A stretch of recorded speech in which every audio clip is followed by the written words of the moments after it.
At our Thanksgiving dinner, my stepdaughter deliberately dumped a full glass of red wine onto my custom rug, snapped her fingers at me, and introduced me to her sorority sisters as the obedient new maid. Instead of defending me, my husband laughed, took a sip of his scotch, and told me to get scrubbing. I smiled, handed her the keys to the house, and calmly walked out the door, knowing that by morning, they would be drowning in the debt I had secretly been paying off for years. My name is Naomi, and I am 34 years old. Before I continue this story, let me know where you are watching from in the comments below. Hit like and subscribe if you have ever had to stand up to family who underestimated your worth. The smell of roasted turkey filled the kitchen of our 5-bedroom house. I had been up since 6 preparing a Thanksgiving feast my husband Bradley insisted we host. At 42, Bradley was a regional sales director who cared about one thing above all else: keeping up appearances. He loved playing the role of the wealthy patriarch. What he did not love was actual work. I own a highly successful UX/UI design agency. I work remotely, spending most days in comfortable loungewear, managing a team of talented designers, and negotiating million-dollar contracts from my home office. Bradley conveniently forgot this fact. To him, working from home meant I was basically unemployed and available to handle every domestic chore. He never bothered to understand my business, and I preferred it that way. The evening started with the usual exhausting performance. Bradley was holding court in the living room, pouring scotch for his parents, and boasting about his latest sales quarter. I was in the kitchen, dressed in a simple beige cashmere sweater, tying my apron to take the turkey out. I preferred to stay out of the way when Bradley was putting on a show.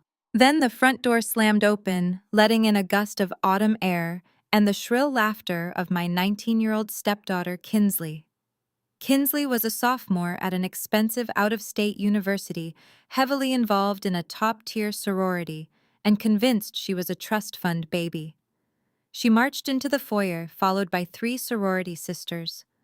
They carried designer bags and wore outfits that cost more than my first car. Kinsley had simply announced she was bringing friends over for dinner and expected everything to be perfect. I walked out of the kitchen intending to greet them. Kinsley brushed right past me. She led her friends straight to the dining room, where I had spent hours polishing the silverware. "This place is huge," one of her friends said. "Your dad must be loaded." Kinsley flipped her hair over her shoulder and poured herself a massive glass of my expensive red wine. "Oh, he is. My dad is the best. We basically own this neighborhood." I watched quietly from the hallway. She was so desperate to impress these girls, spinning a fairy tale of unlimited wealth that simply did not exist. Kinsley turned around, her wine glass filled to the brim. She finally looked at me, taking in my messy bun, my comfortable sweater, and the flour-dusted apron tied around my waist. A cruel, calculated smile spread across her face. She walked directly toward me, holding her glass out. Then, with a deliberate flick of her wrist, she tilted the glass. A wave of dark crimson wine splashed directly onto the vintage cream-colored Persian rug I had specially imported just last month. A collective gasp echoed from her friends. I froze, staring at the spreading red stain that was ruining a rug worth thousands of dollars. "Oops," Kinsley said, her tone dripping with fake innocence. She did not even try to hide the smirk. She looked back at her friends, then turned her gaze to me, raised her hand, and literally snapped her fingers in my face. "Hey, clean this up. What are you paid for?" The room went dead silent. Even her sorority sisters looked shocked by her blatant cruelty. Kinsley turned back to her friends with a casual shrug. "Guys, this is the maid my dad hired. She is very obedient." The sheer audacity of the insult hit me like a physical blow. I was not just her stepmother. I was the person secretly funding her entire existence. But I kept my expression perfectly neutral. I did not scream. I did not cry. I slowly turned my head to look at Bradley. My husband was standing in the archway of the living room, a crystal glass of scotch in his hand. He had witnessed the entire exchange. He saw his daughter deliberately ruin our home and degrade his wife in front of strangers. I waited for him to step in. I waited for the man I married to demand respect, to discipline his spoiled child, to defend me. Instead, Bradley chuckled, a loud booming laugh that echoed off of the high ceilings. He took a slow, arrogant sip of his scotch, the ice clinking against the glass. "Come on, Naomi," Bradley said, his voice laced with condescension. "She is just joking around.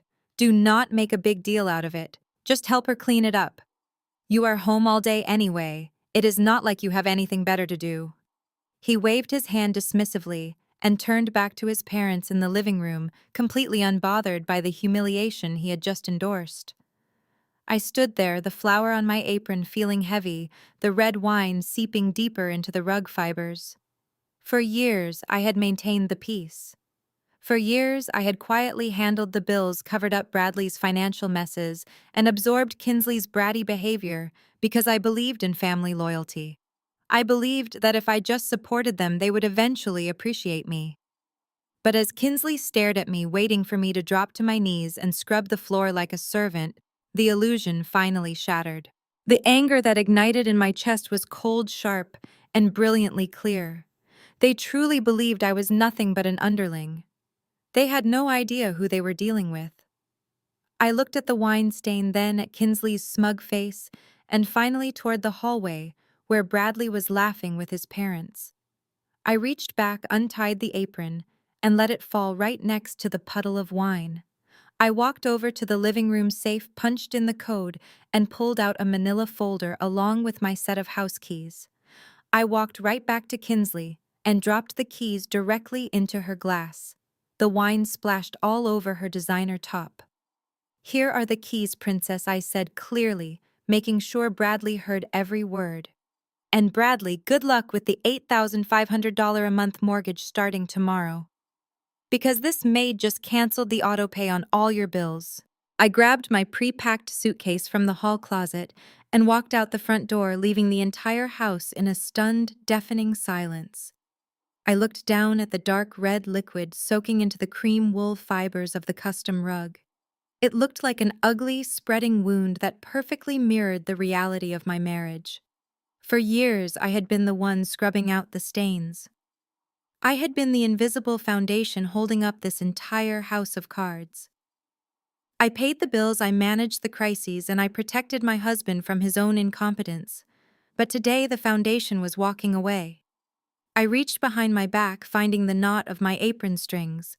With one swift pull, the knot gave way. I slid the heavy fabric over my head and let it drop to the floor. It landed with a soft thud right next to the puddle of spilled wine. I did not scream. I did not cry. I did not offer a single word of defense or justification to the arrogant teenager standing in front of me. Anger, true and pure. Anger does not need to raise its voice to be heard. It does not need to beg for respect. It simply acts. I turned my back on Kinsley and her sneering sorority sisters. I walked out of the dining room and headed straight for the living room. The sounds of the house seemed amplified in my ears. The crackle of the fireplace I had paid to have installed. The faint hum of the expensive imported refrigerator I had bought. The booming, oblivious laughter of my husband Bradley echoing from the den where he was still entertaining his parents with stories of massive sales quotas he had never actually met. I walked to the far corner of the living room, stepping behind the heavy oak bookshelf where we kept the floor safe. Bradley never used this safe. He had conveniently forgotten the combination years ago, just like he had forgotten how much it actually cost to keep his luxurious life afloat. I crouched down on the hardwood floor and entered the sequence of numbers. The heavy steel door clicked and swung open. Inside sat the stark reality of our lives, neatly organized in thick manila folders, deeds, titles, bank statements, and the bitter truth of Bradley's financial ruin. I reached inside the cold metal box and pulled out a specific folder. It contained the mortgage documents, the utility bills, and the endless credit card statements. All of them were in his name, yet all of them were secretly paid by me, month after month. Sitting right on top of the stack of folders was my spare set of house keys. The heavy brass keys jingled slightly as I picked them up. The metal felt cold and absolute against my palm. I stood up, holding the folder in my left hand and the keys in my right. I smoothed down the front of my cashmere sweater. I took a deep, steadying breath, feeling a massive weight lift from my shoulders. I was no longer the compliant, quiet wife trying to keep the peace. I was the owner of a multi-million-dollar design agency, a woman who controlled her own destiny, and I was about to burn this pathetic facade to the ground. I walked back down the hallway. My footsteps were silent on the expensive floors I had paid to have refinished just 6 months ago. As I approached the dining room, I could hear Kinsley still talking. She was laughing loudly with her friends, no doubt continuing her ridiculous performance as the wealthy heiress of the neighborhood. I stepped into the doorway. The four girls were huddled around the table, completely oblivious to my return. Kinsley was holding her wine glass, admiring her own reflection in the ornate dining room mirror. I walked deliberately toward her. I did not rush my steps. I took my time, letting my presence fully register in the room. One of the friends noticed me first. Her smile faded instantly and she nervously nudged Kinsley on the arm. Kinsley turned around, her expression immediately hardening into that familiar entitled glare. She opened her mouth, likely preparing to issue another bratty demand, ready to ask why the stain on the floor was not cleaned up yet. I did not give her the chance to speak. I stepped right up to her, invading her personal space. I raised my right hand, holding the heavy brass house keys directly over her oversized crystal wine glass. I looked her dead in the eyes, ensuring she saw the absolute lack of fear or subservience in my gaze. She looked confused, her bravado faltering for a split second. I let go of the keys.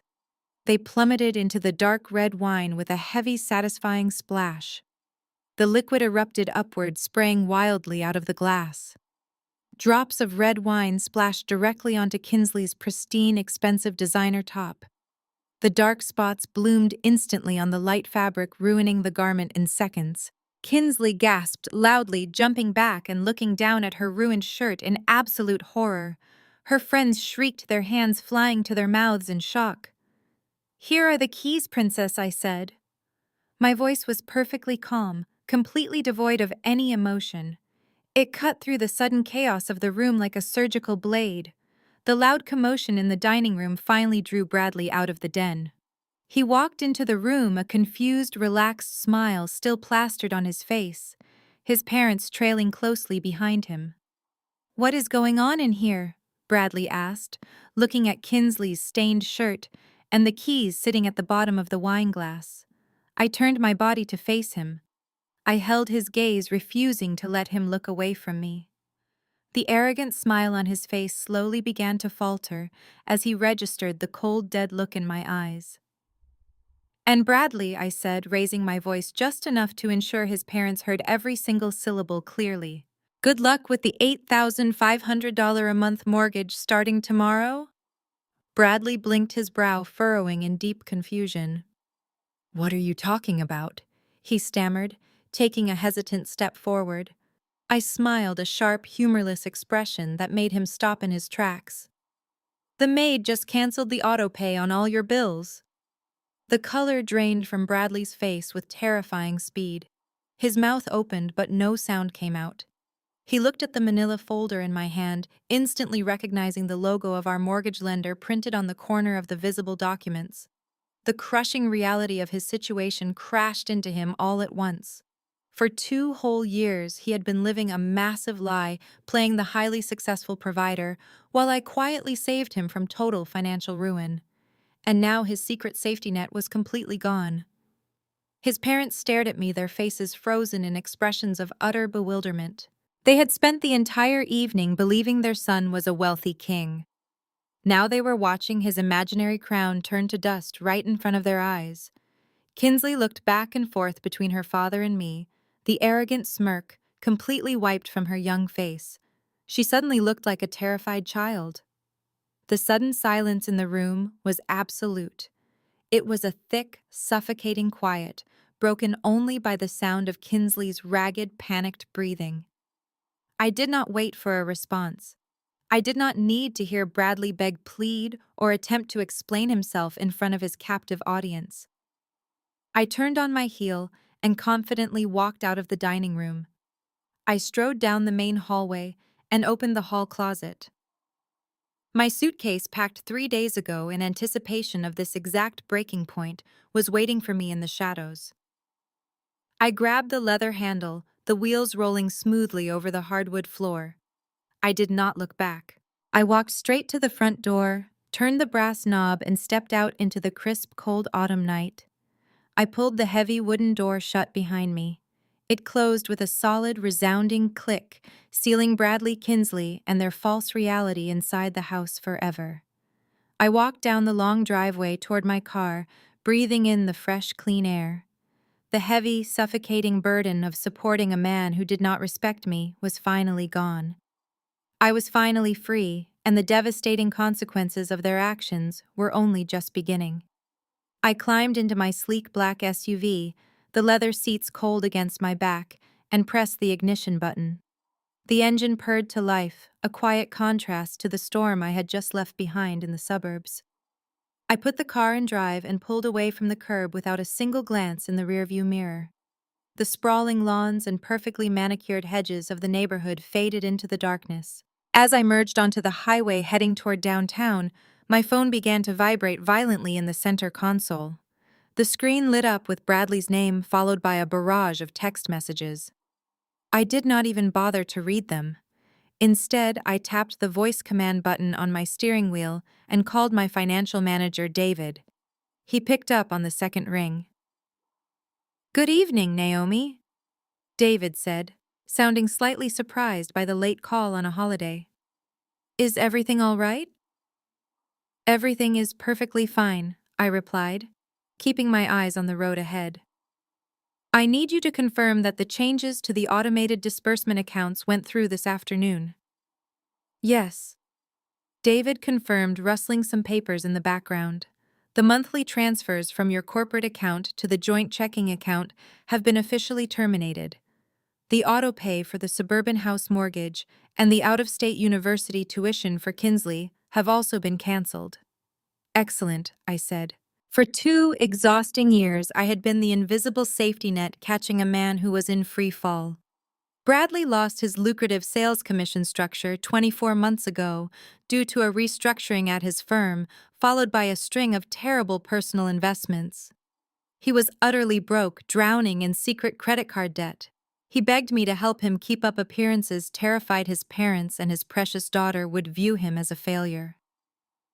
Out of a misguided sense of marital duty, I agreed. I quietly funneled thousands of dollars a month from my UX/UI agency into his accounts. I paid the $8,500 mortgage. I paid Kinsley's $60,000 annual tuition. I funded the country club memberships, the luxury car leases, and the extravagant dinners he used to impress his friends. I bought him his pride, and in return, he allowed his daughter to treat me like dirt while he laughed. Those days were officially over. The city skyline rose before me, a glittering monument to real success. I pulled into the private underground parking garage of a high-rise glass tower right in the heart of the financial district. The valet nodded respectfully as I stepped out of my vehicle. I grabbed my suitcase and walked toward the private elevator. I swiped my key fob and the doors glided shut, whisking me up to the top floor. The doors opened directly into my sanctuary. It was a sprawling, ultra-modern penthouse with panoramic views of the city lights. I had purchased this property entirely in cash through my holding company, an LLC, completely separate from my marriage to Bradley. He knew I had an office downtown, but he had absolutely no idea about the scale of this property or the true extent of my wealth. He never bothered to ask about my business operations, assuming my design agency was just a small freelance gig to keep me busy. He preferred his wife to appear less successful than him. My agency generated millions in revenue annually, securing contracts with massive tech firms, and I had invested those profits wisely. I walked across the polished concrete floors, leaving my suitcase by the custom leather sofa. My phone vibrated again in my pocket. I pulled it out and finally glanced at the lock screen. There were 34 missed calls from Bradley. The text messages were a predictable mix of rage denial and pathetic bargaining. Naomi, what the hell was that one text read? Come back here right now. My parents are asking questions. You embarrassed me. 5 minutes later, the tone shifted. Are you serious about the mortgage? Naomi answered the phone. The bank will foreclose. You cannot do this to Kinsley. She needs her tuition paid next week. I scoffed at the glowing screen. Kinsley could figure out how to pay her own tuition, perhaps with the money she supposedly saved by having a live-in maid. I swiped away the notifications and switched my phone to silent mode. I walked into my home office, a sleek room dominated by multiple large monitors and a pristine glass desk. The time for playing the supportive wife was completely finished. Now it was time to build an impenetrable fortress around my assets. I sat down in my ergonomic chair and woke up my primary workstation. The glow of the monitors illuminated the dark room. I logged into my encrypted banking portals. Bradley was desperate, and desperate men do foolish things. Even though I had canceled the automated transfers, I knew he still had the routing numbers to my primary business accounts memorized from tax season. I was not going to leave a single loose end for him to exploit. I initiated a complete lockdown protocol. I transferred the bulk of my operating capital into a secure holding account under a different corporate entity. I froze the remaining domestic business accounts, setting up a strict dual authentication requirement for any outward-bound transactions. I revoked all authorizations on the corporate credit cards I had generously allowed him to keep in his wallet for emergencies. I even contacted the fraud department to place a proactive alert on my Social Security number, ensuring he could not open any new lines of credit in my name to fund his pathetic lifestyle. With every click of the mouse, I systematically dismantled the financial empire he had falsely claimed as his own. He wanted to play the role of the wealthy patriarch. Now he would have to do it with an empty bank account and a ruined credit score. I closed my laptop, the quiet hum of the servers the only sound in the penthouse. The first phase of my plan was complete. I poured myself a glass of sparkling water, walked out to the expansive balcony, and looked down at the city below.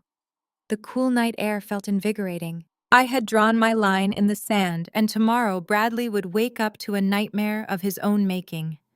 The morning sun streamed through the floor-to-ceiling windows of the penthouse, casting long geometric shadows across the polished concrete floor. I woke up feeling more rested than I had in years. For the first time in recent memory, my mind was not racing with a mental checklist of Bradley's overdue bills, his upcoming car lease payments, or Kinsley's exorbitant allowance demands. I stretched, enjoying the absolute silence of my sanctuary.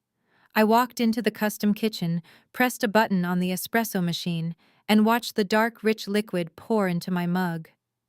I carried my coffee over to the kitchen island and finally checked my phone. The screen was a graveyard of desperate notifications. Bradley had called 52 times overnight.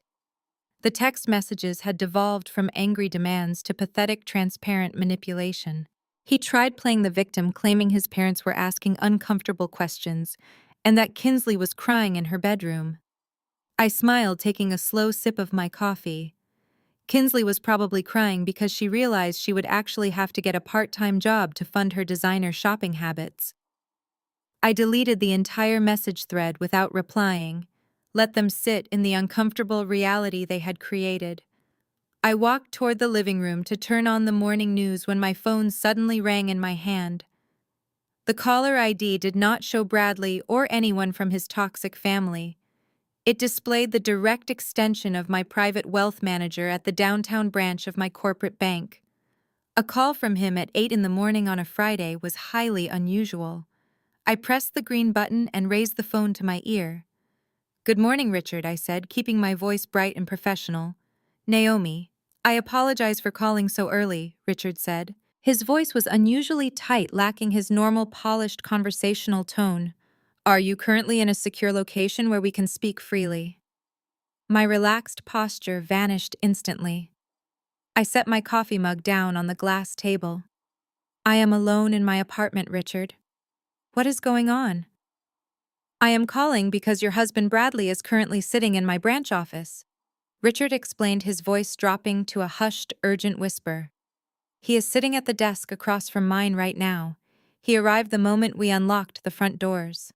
Naomi, he presented me with a printed document claiming to be a legally binding power of attorney over your corporate design agency accounts. He is aggressively demanding an immediate wire transfer of $150,000 to a separate external account. The blood in my veins turned to ice. A power of attorney. I had never signed a power of attorney for Bradley. I had never even discussed such a document with him. The sheer audacity of his move hit me like a freight train. He was not just scrambling to pay the mortgage. He was actively attempting to siphon a massive chunk of my operating capital to secure his own financial escape hatch. He claims it is a corporate emergency. Richard continued, sounding incredibly skeptical. He says you are traveling overseas and authorized him to manage payroll and vendor disbursements. The document he handed me has your signature on it, Naomi, along with a notary stamp. But given the massive amount he is requesting and the sudden appearance of this paperwork, I stalled him. I told him our compliance department requires a mandatory 20-minute review for wires over $100,000. I stepped into a private conference room to call you immediately. Did you authorize this transaction? Absolutely not, I stated, my voice turning to steel. Richard listened to me very carefully. That document is a complete forgery. I am not overseas. I am sitting in my downtown penthouse. I did not sign a power of attorney, and I certainly did not authorize my husband to drain my corporate funds. Do not give him a single cent. I understand completely, Richard said, the relief evident in his exhale. I suspected something was terribly wrong. His behavior is highly erratic, and he keeps checking his watch. How would you like me to proceed? Freeze the account, I ordered. Freeze every single business checking, savings, and holding account tied to my name and my LLC at your branch. Put a hard lock on the entire portfolio. If he tries to argue, tell him the fraud department flagged the transaction and requires my physical presence to release any funds. Do not tell him you spoke to me. Let him sweat. Consider it done, Richard said, his tone shifting back to crisp professionalism. We will flag the forged document and retain a copy for our internal security records. If he refuses to leave the branch, I will have building security escort him out. I will also place a priority alert on your profile. No one accesses your money without your voice and facial verification. Thank you, Richard. Send me a digital scan of that forged document immediately. I need to see exactly what he tried to use. I ended the call and stood frozen in the middle of my living room. The quiet peace of the morning was entirely gone, replaced by a surge of adrenaline. Bradley was far more desperate than I had calculated. I thought I was simply cutting off his allowance and walking away from a disrespectful, ungrateful family. I thought leaving the keys in a wine glass was the end of the battle. I was completely wrong. This was no longer just about teaching a spoiled teenager a lesson or forcing an arrogant husband to face his own debts. Bradley had crossed a massive, terrifying line. He had forged legal documents. He had committed federal bank fraud in a desperate, frantic attempt to steal my hard-earned money. He was willing to risk prison time just to maintain his facade of wealth and power. I walked over to the floor-to-ceiling windows and looked down at the bustling city streets below, my hands clenched into tight fists. Bradley was not just a pathetic, broke husband clinging to his ego. He was a dangerous, active financial threat to everything I had built. This was no longer just a divorce. This was a war for my absolute financial survival, and I was going to crush him. I needed to clear my head. The walls of the penthouse, despite their expansive glass and sweeping views, suddenly felt incredibly stifling. The sheer magnitude of Bradley attempting to steal $150,000 from my corporate business account required a drastic change of scenery. I grabbed my wool coat, slipped on a pair of dark, oversized sunglasses, and headed down to the bustling street level. There was an upscale, discreet coffee shop 3 blocks away that I frequented when I needed to review sensitive legal contracts in absolute peace. The crisp autumn air hit my face, sharpening my focus instantly. I walked down the pavement, my mind actively categorizing my next legal and financial maneuvers. Walking into the cafe, I ordered a strong black espresso and chose a secluded leather booth in the far back corner. I opened my encrypted tablet to review the digital scan my private banker had just emailed me. Seeing my own signature perfectly traced onto a fraudulent legal document made my blood boil all over again. The breathtaking audacity of his crime was staggering. Bradley actually believed he could walk into a major financial institution and wipe out my operational capital before lunch. I took a slow, methodical sip of the bitter espresso, carefully calculating my ultimate response. The sharp chime of the cafe front door opening broke my intense concentration. I did not look up immediately, naturally assuming it was just another rush-hour commuter grabbing their morning caffeine fix. But then I heard the heavy, aggressive footsteps marching across the polished, tiled floor. The sound was deliberate and hostile. I raised my eyes from the glowing screen and felt a sudden sharp jolt of pure annoyance. Marching directly toward my secluded booth was my mother-in-law, Diane. She was closely flanked by my father-in-law, Thomas, and Bradley's younger sister, Rachel. Their faces were twisted in identical, ugly masks of righteous indignation. They had obviously tracked my physical location through the shared family phone plan Bradley still thought he controlled. It was a minor careless oversight on my part that I would absolutely correct immediately after surviving this unwanted encounter. Diane slammed her expensive leather handbag onto the small wooden table, causing my espresso cup to rattle loudly against its ceramic saucer. The few other patrons sitting in the quiet cafe turned their heads to watch the sudden commotion unfold. I slowly and deliberately closed the cover of my tablet, absolutely refusing to show them even a single hint of fear or intimidation. "Naomi, what on earth is wrong with you?" Diane hissed, leaning her upper body over the table. Her voice was trembling with highly manufactured rage. "How dare you pull a childish stunt like that and humiliate my successful son in front of us?" Thomas crossed his thick arms over his chest, puffing his shoulders up in a pathetic attempt to look intimidating. "You left the house in the middle of a beautiful Thanksgiving dinner," he barked, his face turning an angry shade of purple. "You embarrassed Bradley in his own gorgeous home and completely ruined the entire holiday weekend for our family. And over what, exactly?" "A spilled glass of red wine."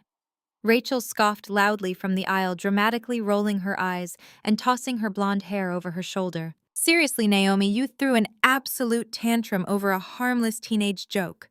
Kinsley is just a young kid having some innocent fun with her sorority friends. You acted like a complete psycho, dropping those keys into a glass and storming out into the night. My brother has been worried sick all morning trying to figure out why his wife is suddenly having a massive mental breakdown."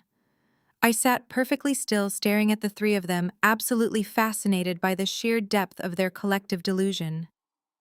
They truly believed Bradley was the innocent victim in this scenario. They truly believed I was an unstable, ungrateful wife throwing a petty fit over a minor domestic squabble. Bradley had clearly spun a masterful, desperate web of lies to quickly cover up the terrifying fact that he was financially ruined. He had sent his family out into the city as aggressive attack dogs to bully me into total submission, hoping I would simply back down, apologize, and quietly turn the money spigot back on before his creditors came knocking.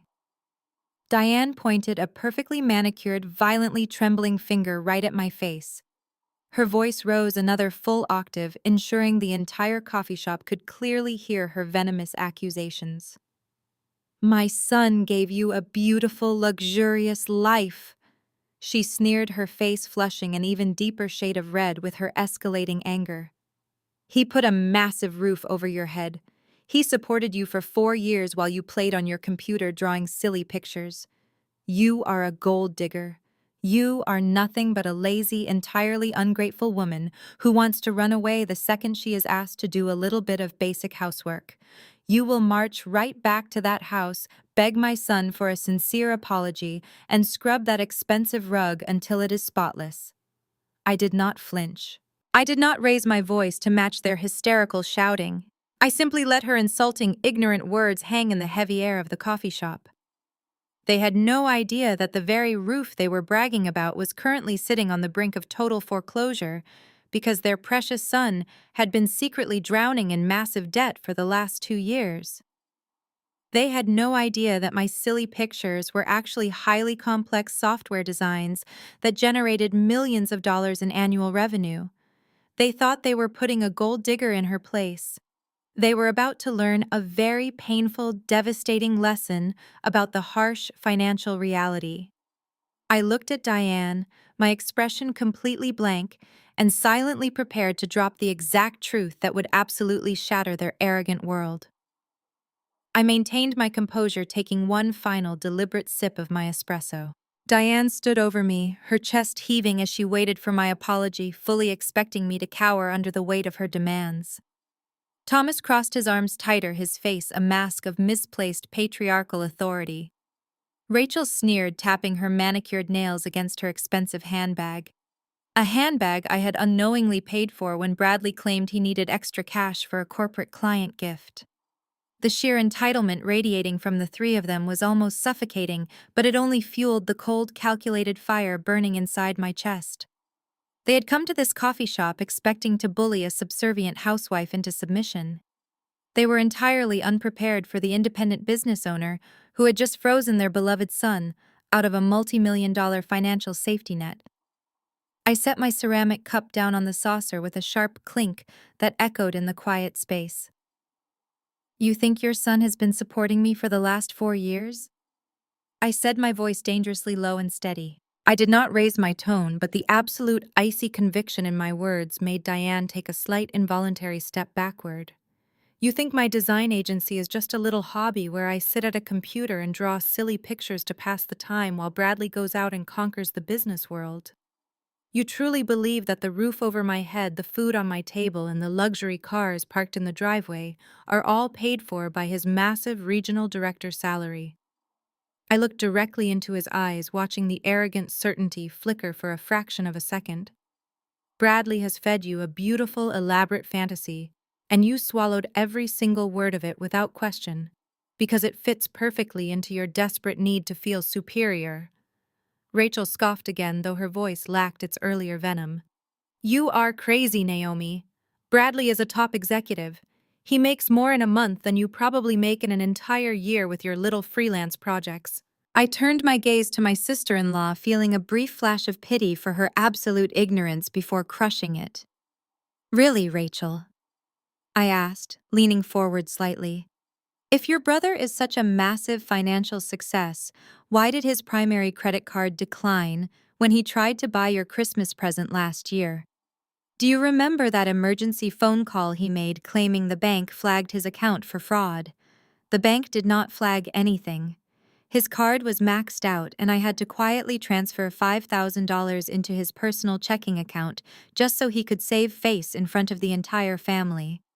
Rachel opened her mouth to argue, but the words died in her throat. "But that is just petty cash." I continued, shifting my focus back to my mother-in-law. "Let us talk about something much bigger, Diane. Let us talk about true financial support. Do you remember exactly 11 months ago when Thomas collapsed in the middle of the night? Do you remember the absolute panic when the doctors told you he needed an immediate, highly specialized cardiac bypass surgery to save his life? You were both completely terrified, not just because of the medical risk, but because your insurance refused to cover the out-of-network surgical team required for the procedure." Thomas stiffened his posture, turning rigid as the memory of his near-fatal heart attack washed over him. "My son took care of that," Thomas growled, though his voice wavered noticeably. "Bradley stepped up and paid for the best surgeons in the state. He handled everything, so we would not have to worry." I let out a sharp, humorless laugh that cut through the heavy silence of the coffee shop. "Bradley did not pay for a single bandage in that hospital, Thomas." I looked him dead in the eye, watching the realization slowly begin to dawn on his aging face. "Who do you think paid the $40,000 out-of-pocket medical bill for your heart surgery last year? Do you honestly think your son regional director's salary covered that massive expense while he was simultaneously drowning in secret debt?" Diane gasped, her hand flying to her chest. "You are lying," she whispered, her eyes wide with sudden horror. Bradley showed us the payment confirmation. He told us he dipped into his corporate bonus structure to save his father. He did not have a corporate bonus structure, I fired back without missing a single beat. His company eliminated those bonuses 2 years ago when his sales division failed to meet their annual quotas. He showed you a payment confirmation, yes, but he conveniently cropped out the source of the funds. Call the hospital billing department right now, Diane. Put them on speakerphone in front of everyone in this cafe. Ask them to pull up the financial records for the bypass surgery. Ask them to read aloud the exact name printed on the corporate American Express card that cleared that $40,000 charge. The three of them stood completely frozen. The arrogant, bullying energy they had brought into the coffee shop had entirely evaporated, leaving behind nothing but shock and profound embarrassment. They knew I was telling the absolute truth. Bradley had not saved his father. I had done it. I stood up slowly, gathering my wool coat and my heavy tablet. "You came here today to call me a gold digger," I said, my voice ringing incredibly clearly through the quiet cafe. "Do not ever approach me or my business again. Do not track my phone and do not expect another single dime of my money." I walked past them, my head held high, and pushed open the heavy glass door. The cool autumn breeze greeted me as I stepped out onto the busy street, feeling an incredible surge of power today. The cool autumn breeze greeted me as I stepped out onto the busy street, feeling an incredible surge of power today. I did not look back at the coffee shop window to see their stunned faces. I simply hailed a private car and directed the driver back to my downtown penthouse. The rest of the afternoon passed in a blur of focused productivity. I finalized the security protocols on all my corporate accounts and drafted a formal cease and desist letter to Bradley regarding my business assets. By the time the sun dipped below the city skyline, casting long shadows across my living room, I finally allowed myself to relax. I poured a glass of Cabernet, changed into comfortable silk pajamas, and watched the city lights flicker to life. The silence of the penthouse was a welcome contrast to the chaotic ambush I had endured earlier. I thought the worst of the day was firmly behind me. I assumed Bradley would spend the evening licking his wounds and figuring out how to explain his massive financial deception to his horrified parents. I was vastly underestimating his desperation. My phone vibrated on the glass coffee table, breaking the tranquil silence of my evening. I glanced at the screen, fully expecting another barrage of panicked text messages from my husband or a furious voicemail from my humiliated mother-in-law. Instead, the name flashing on the screen surprised me. It was Jamal. Jamal was 38 years old, a highly successful forensic accountant, and the husband of Bradley's sister, Rachel. As a sharp, observant African-American man who had married into a family obsessed with superficial status and country club appearances, Jamal and I had always shared a quiet, unspoken solidarity. We were the two outsiders who had managed to look past the arrogant facade of my in-laws. We often exchanged knowing glances during agonizing holiday dinners when Bradley would boast about his fictional wealth. Jamal was brilliant, pragmatic, and inherently decent. He rarely involved himself in their petty family drama. For him to call me directly on a Friday night meant something was terribly wrong. I picked up the phone and answered. "Good evening, Jamal," I said, keeping my voice steady but warm. "I am guessing you heard about the incident at the coffee shop today." There was a heavy, exhausted sigh on the other end of the line. "I heard a highly sanitized version of it from Rachel," Jamal replied, his deep voice sounding incredibly tired. "According to my wife, you suffered a sudden psychological breakdown, screamed at her parents, and made up wild, fabricated stories about paying for her father's cardiac surgery." I took a sip of my wine, shaking my head at their predictable absurdity. "And I assume you do not believe a single word of that narrative?" I asked. "I do not believe a single word that comes out of Bradley's mouth," Jamal corrected me smoothly. "And by extension, I do not believe the fairy tales his parents choose to swallow. Naomi, we need to talk. Something extremely concerning is happening right now, and as a professional, I could not just sit back and watch you get blindsided." My grip tightened around the stem of my wineglass. What is going on, Jamal? He lowered his voice, likely stepping into a private room away from his wife. 2 hours ago, Rachel came into my home office in an absolute panic, Jamal explained. She told me that Bradley called her crying and begging for an immediate wire transfer of $20,000. He claimed it was a desperate corporate emergency, something about a temporary liquidity issue with a major client account that would be resolved by Monday morning. He begged her not to tell anyone else in the family, especially not you. He told Rachel that if he did not get the cash tonight, his entire career would be ruined. Rachel was fully prepared to empty our joint savings account to save her big brother. I felt a cold chill run down my spine. Did you send him the money? I asked. Absolutely not, Jamal stated firmly. I am a forensic accountant, Naomi. I spend my entire life tracking hidden assets and exposing financial fraud for major corporations. When my brother-in-law suddenly demands $20,000 in untraceable cash on a Friday night, while simultaneously claiming his wife is having a mental breakdown, massive red flags go off. I told Rachel I needed to review the transfer protocol, but instead I ran a quiet, comprehensive background check on Bradley's financial footprint. I pulled public records, tax liens, and credit utilization reports. What I found was completely catastrophic. I braced myself, setting my wine glass down on the table. Tell me everything, I demanded. Jamal took a deep breath. Naomi, Bradley is not just broke. He is completely radioactive. He has zero liquid assets and multiple accounts in severe delinquency. But that is not the worst part.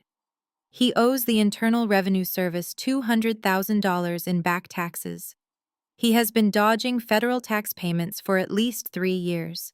The IRS has officially issued a notice of intent to levy, but Jamal was not finished delivering his devastating news. Naomi, you need to listen to me very carefully right now, Jamal said, his tone turning incredibly urgent. When I ran the soft credit inquiry to check his current debt load, I noticed a flurry of recent highly suspicious activity. Bradley knows his own credit is completely destroyed. He knows no reputable bank will lend him a single dime. So he just applied for 3 new high-limit credit cards within the last 48 hours. And Naomi, he did not use his own information. He used your social security number. I stopped breathing completely. The sheer magnitude of his immense betrayal slammed violently into my chest. My husband had committed identity theft and federal tax evasion. I was going to utterly destroy him. I ended the call with Jamal and stared at the blank wall of my penthouse. The sheer magnitude of his immense betrayal slammed violently into my chest. My husband had committed identity theft and federal tax evasion. I was going to utterly destroy him. The man I had married was not just a pathetic loser playing dress-up in my clothes and spending my money. He was a federal criminal who had deliberately stolen my identity to open fraudulent credit cards. I immediately logged back into my encrypted laptop. I accessed my credit monitoring service and initiated a complete security freeze on my social security number. I disputed the 3 new accounts Jamal had warned me about, marking them as fraudulent identity theft. I felt a cold mechanical focus wash over me. I was no longer a wife dealing with a disrespectful family. I was a chief executive officer eliminating a massive liability. My phone began to vibrate violently against the glass coffee table, shattering the quiet focus of my workspace. I glanced at the glowing screen. It was Kinsley. The spoiled, entitled 19-year-old was calling me at 9 at night on a Friday. I considered ignoring it, letting it go to voicemail to rot alongside her father's pathetic apologies. But a sharp instinct told me to answer. Kinsley only called when she wanted money or when something had gone catastrophically wrong. Given that I had canceled all the automated payments and frozen the credit cards, I knew exactly which scenario this was. I swiped the green button and held the phone to my ear, not saying a single word. I just waited for the explosion. Naomi! What on earth is wrong with you? Kinsley screamed into the receiver. Her voice was shrill and echoing as if she was standing in a large, crowded room. I could hear the loud, overlapping chatter of dozens of girls in the background. She was clearly at her prestigious, incredibly expensive sorority house. "You ruined my life!" Kinsley shrieked, completely abandoning the smug, arrogant tone she had used just 24 hours ago when she dropped my house keys into a glass of red wine. "Fix this right now. Turn the card back on. You have no right to do this to me." I leaned back in my leather chair, taking a slow sip of my wine. "Turn what card back on, Kinsley?" I asked, keeping my voice perfectly flat and devoid of any sympathy. "The platinum card I gave you for absolute emergencies, the one you just tried to use to pay your $10,000 semester dues." "How did you even know I tried to pay my dues?" Kinsley sobbed loudly, her panic completely overriding her anger. "Because the fraud department alerts me every time a blocked card attempts a massive transaction," I replied coldly. "I told you yesterday that the maid canceled the autopay." "I meant it. You are an adult. You can figure out how to pay your own social club fees." "But I cannot pay it!" Kinsley wailed, her voice cracking with genuine terror. "We are having our mandatory chapter meeting right now.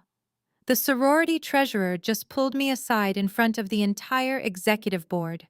She ran the card 3 times and it declined every single time. They told me I am in severe financial bad standing. They are literally packing my bags, Naomi.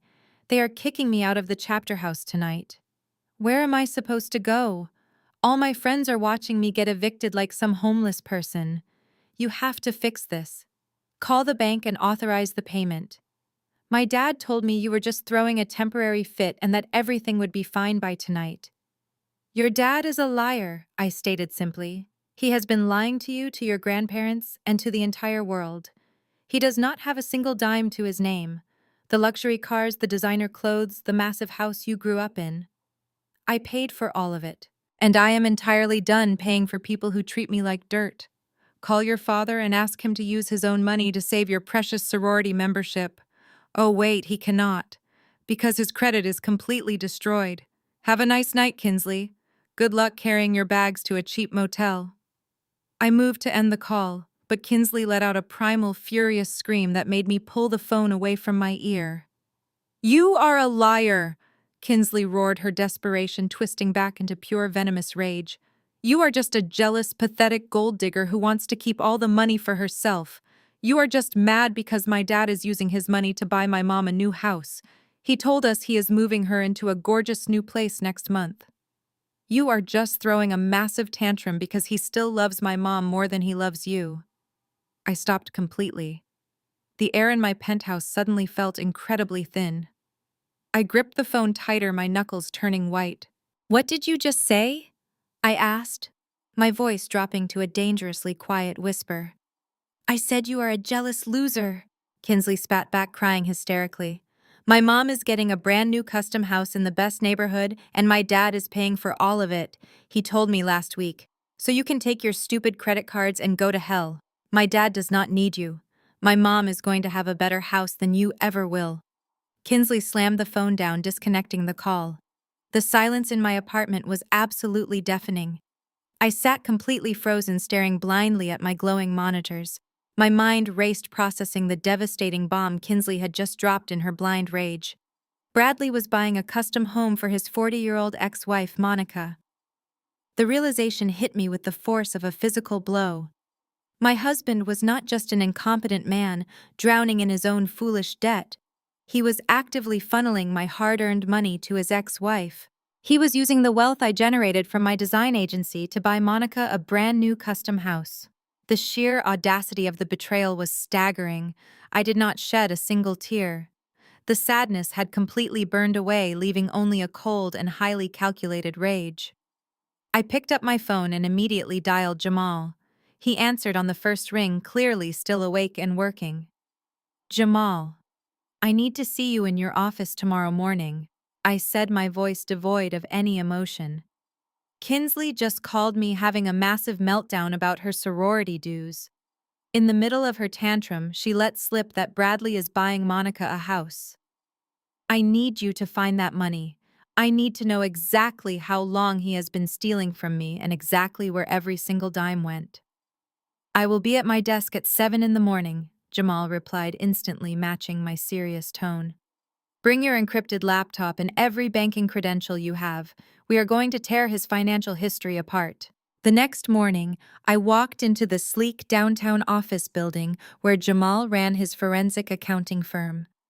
The weekend lobby was completely empty, but Jamal was already waiting for me by the glass security doors. He wore a simple black sweater and dark slacks, his expression grave and fiercely focused. He scanned his security badge and we walked silently to his private corner office. The room was dominated by a massive mahogany desk and 4 large computer monitors. I took a seat across from him and opened my laptop, pulling up the master ledger for the joint checking account I had foolishly allowed Bradley to manage. For the past 3 years, I had deposited a generous sum into this specific joint account every single month. It was strictly designated for household maintenance, groceries, minor repairs, and shared living expenses. Because my UX/UI agency demanded so much of my time, I trusted Bradley to handle the mundane domestic bills. It was a fatal error in judgment, one I would never repeat. Jamal connected my laptop to his secure network and began running his specialized auditing software. The screens illuminated with thousands of lines of transactional data. He typed rapidly, his eyes scanning the endless rows of numbers with the precision of a seasoned investigator. The room was silent, except for the rapid clicking of his keyboard. I watched his face closely. After about 20 minutes, Jamal stopped typing and let out a long, heavy exhale. He leaned back in his leather chair and looked at me, his dark eyes filled with a mixture of deep sympathy and intense anger. "Naomi, this is much worse than I initially thought," Jamal said quietly. He turned one of the large monitors toward me. "I expected to find a few hidden transfers, or maybe some secret credit card payments. But Bradley has been running a highly systematic, calculated embezzlement operation against you for exactly 3 years." I stared at the screen. Highlighted in bright red were hundreds of outgoing wire transfers, cash withdrawals, and third-party payment app transactions. "Explain it to me," I demanded, keeping my voice perfectly steady. "Show me exactly how he did it." Jamal pointed to a recurring transaction that occurred on the second day of every month. Right after you deposited the household funds, Bradley would immediately divert 60% of that money into an external checking account, disguised under a fake vendor name. He set it up to look like a landscaping and property management service. But I traced the routing number. That external account belongs directly to Monica. My jaw clenched tightly. He was paying her a secret salary using my money. "It goes much deeper than a simple salary," Jamal continued, pulling up another detailed spreadsheet. "I tracked the outflows from that fake vendor account. Bradley has been fully funding Monica's entire lavish lifestyle. Do you see these charges here? He paid for her luxury car lease. He paid for her exclusive gym memberships. He covered her expensive trips to luxury resorts in Mexico and the Caribbean. He even paid for high-end cosmetic procedures. Every single luxury she enjoyed was directly financed by your design agency." I felt a sickening twist in my stomach, but I refused to look away from the screen. He used my long hours and my relentless hard work to treat his ex-wife like royalty. "And the custom house Kinsley mentioned," I asked, my voice barely a whisper. "Did you find the trail for the real estate purchase?" Jamal typed a few more commands and brought up a real estate escrow record. He found it. 4 weeks ago, Bradley initiated a massive wire transfer from the joint account, combining it with funds he had slowly siphoned and hidden over the past 2 years. He wired an $80,000 down payment to a luxury home builder in a highly exclusive suburban neighborhood. The purchase agreement is listed under a newly formed limited liability company, but the primary resident on the deed is listed as Monica. I sat back in my chair, absorbing the absolute magnitude of his crime. Bradley had completely fabricated a financial crisis to squeeze more money out of me, claiming his sales commissions had dried up, and that he was struggling to keep the family afloat. He played the role of the depressed, failing provider, manipulating my empathy and my sense of marital obligation. He made me feel sorry for him. He made me feel responsible for his happiness. And the entire time, he was laughing behind my back, hoarding my wealth to build a perfect debt-free life for his previous family. He is a monster, I stated plainly, staring at the damning evidence on the screen. He is not just a liar, he is a calculated predator. He is a textbook narcissist. Jamal agreed, closing the escrow file. He saw your incredible success not as a partnership, but as a resource to be exploited. He used his own sister, my wife, to try and extract emergency cash last night. He used your social security number to open fraudulent credit lines, and he used your income to buy a house for his ex-wife. Naomi, this man will not stop until he has drained every single asset you possess. He views your money as his absolute right. I looked at Jamal, feeling a profound sense of gratitude for his expertise and his unwavering loyalty. He was the only person in that toxic family who possessed a shred of integrity. I reached into my bag and pulled out a secure encrypted flash drive. I handed it across the desk to him. Download every single file, every transaction record, and every piece of evidence you just uncovered, I instructed him. Put it all on this drive. Bradley thinks he can bleed me dry and walk away clean. He thinks because I work from home and wear sweatpants, I am just a naive, foolish woman who will quietly accept defeat. He is about to learn that he picked a fight with the absolute wrong woman. Jamal took the flash drive, a fierce, determined smile spreading across his face. I will organize the data into a comprehensive forensic report, he promised, initiating the secure download. The paper trail is completely undeniable. There is no defense against this level of documented fraud. He left digital fingerprints all over the crime scene. I stood up from the chair and walked over to the large office window, looking down at the awakening city. The cold fury inside me had crystallized into a solid, unbreakable weapon. Bradley had humiliated me. He had stolen from me. He had used my identity to commit federal crimes. The time for quietly packing my bags and walking away was over. Now it was time to go on the absolute offensive. I was going to strip him of his fake wealth, his stolen house, his arrogant pride, and his freedom. I was finally going to completely and utterly ruin him. I turned back to the desk, the resolve hardening in my chest. Jamal was still staring intently at his primary monitor, his brow furrowed in deep concentration. He had not unplugged the flash drive yet. His fingers flew across the keyboard, opening a completely different financial portal. "Naomi, wait!" Jamal said, his voice dropping an octave. "There is a secondary flag hidden in the metadata of this escrow transfer. I need to pull the current inquiry logs on your primary residential property." I stepped away from the window and stood directly behind his leather chair. "What do you mean?" I asked, my eyes scanning the rapidly scrolling text on his screen. "You already proved he is using my business income to buy Monica a custom house. What else could he possibly be doing?" Jamal did not answer immediately. He bypassed a security firewall and accessed a detailed credit reporting dashboard linked directly to the suburban house I had just abandoned. He clicked on a pending application file that had been initiated just 48 hours ago. A heavy, suffocating silence filled the office as the digital documents slowly loaded onto the high-definition screen. "Bradley is not just using your stolen business income to cover the down payment," Jamal explained, his tone laced with absolute disbelief. "He is actively trying to pull a massive lump sum of cash out of thin air to fund the rest of that luxury lifestyle. Look at this pending application, Naomi. He is currently pushing through a fraudulent home equity line of credit against the suburban house."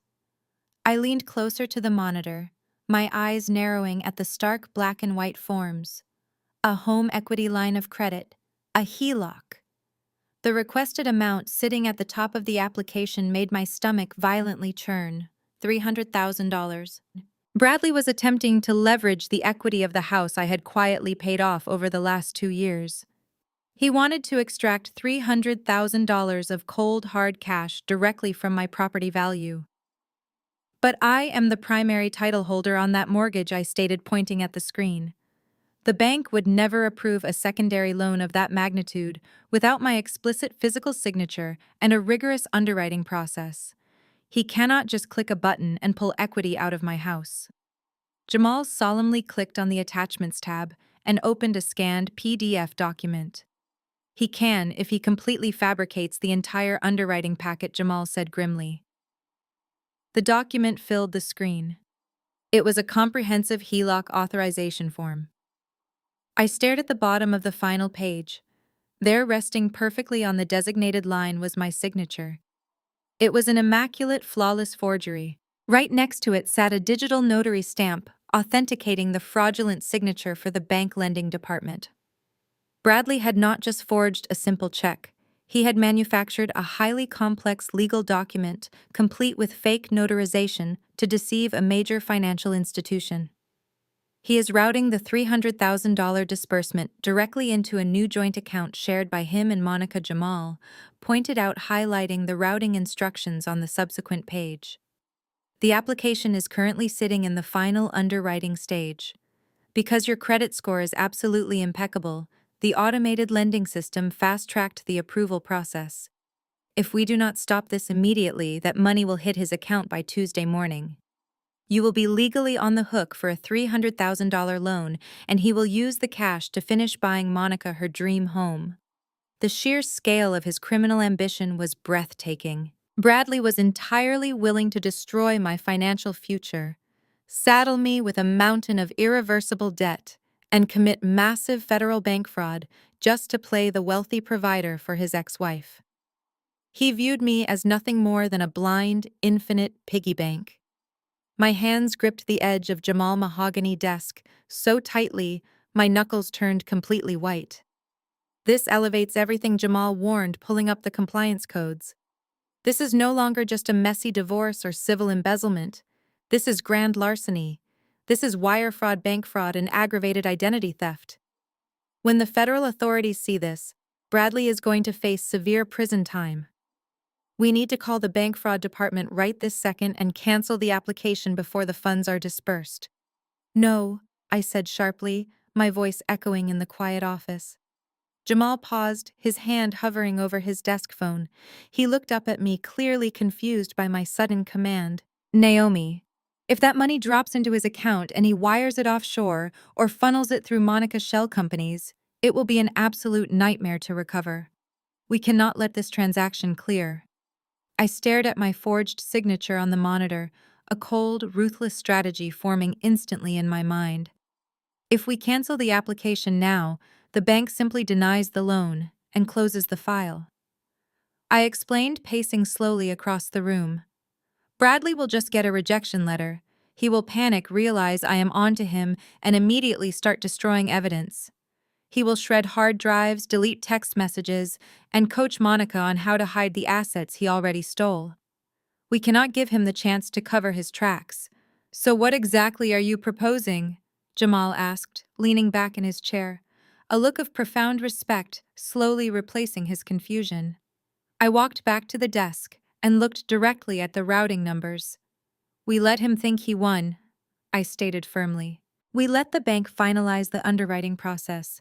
We let him receive the final approval notification so he feels that intoxicating rush of victory. But we do not let him touch a single dime. I instructed Jamal to contact his connection within the specialized fraud division. We would provide them with the undeniable proof. The trap was set. Bradley was completely finished. I left Jamal's office with a renewed sense of purpose. The federal trap was officially set, and the waiting game had begun. I returned to my downtown penthouse, poured myself a fresh cup of black coffee, and opened my personal laptop. I needed to see exactly how Bradley was handling his rapidly collapsing reality. I expected silence, or perhaps more frantic private text messages begging for a reconciliation. Instead, I found that my husband had taken his pathetic performance to a highly public stage. Bradley was not staying quiet. He had launched a massive coordinated smear campaign across every single social media platform.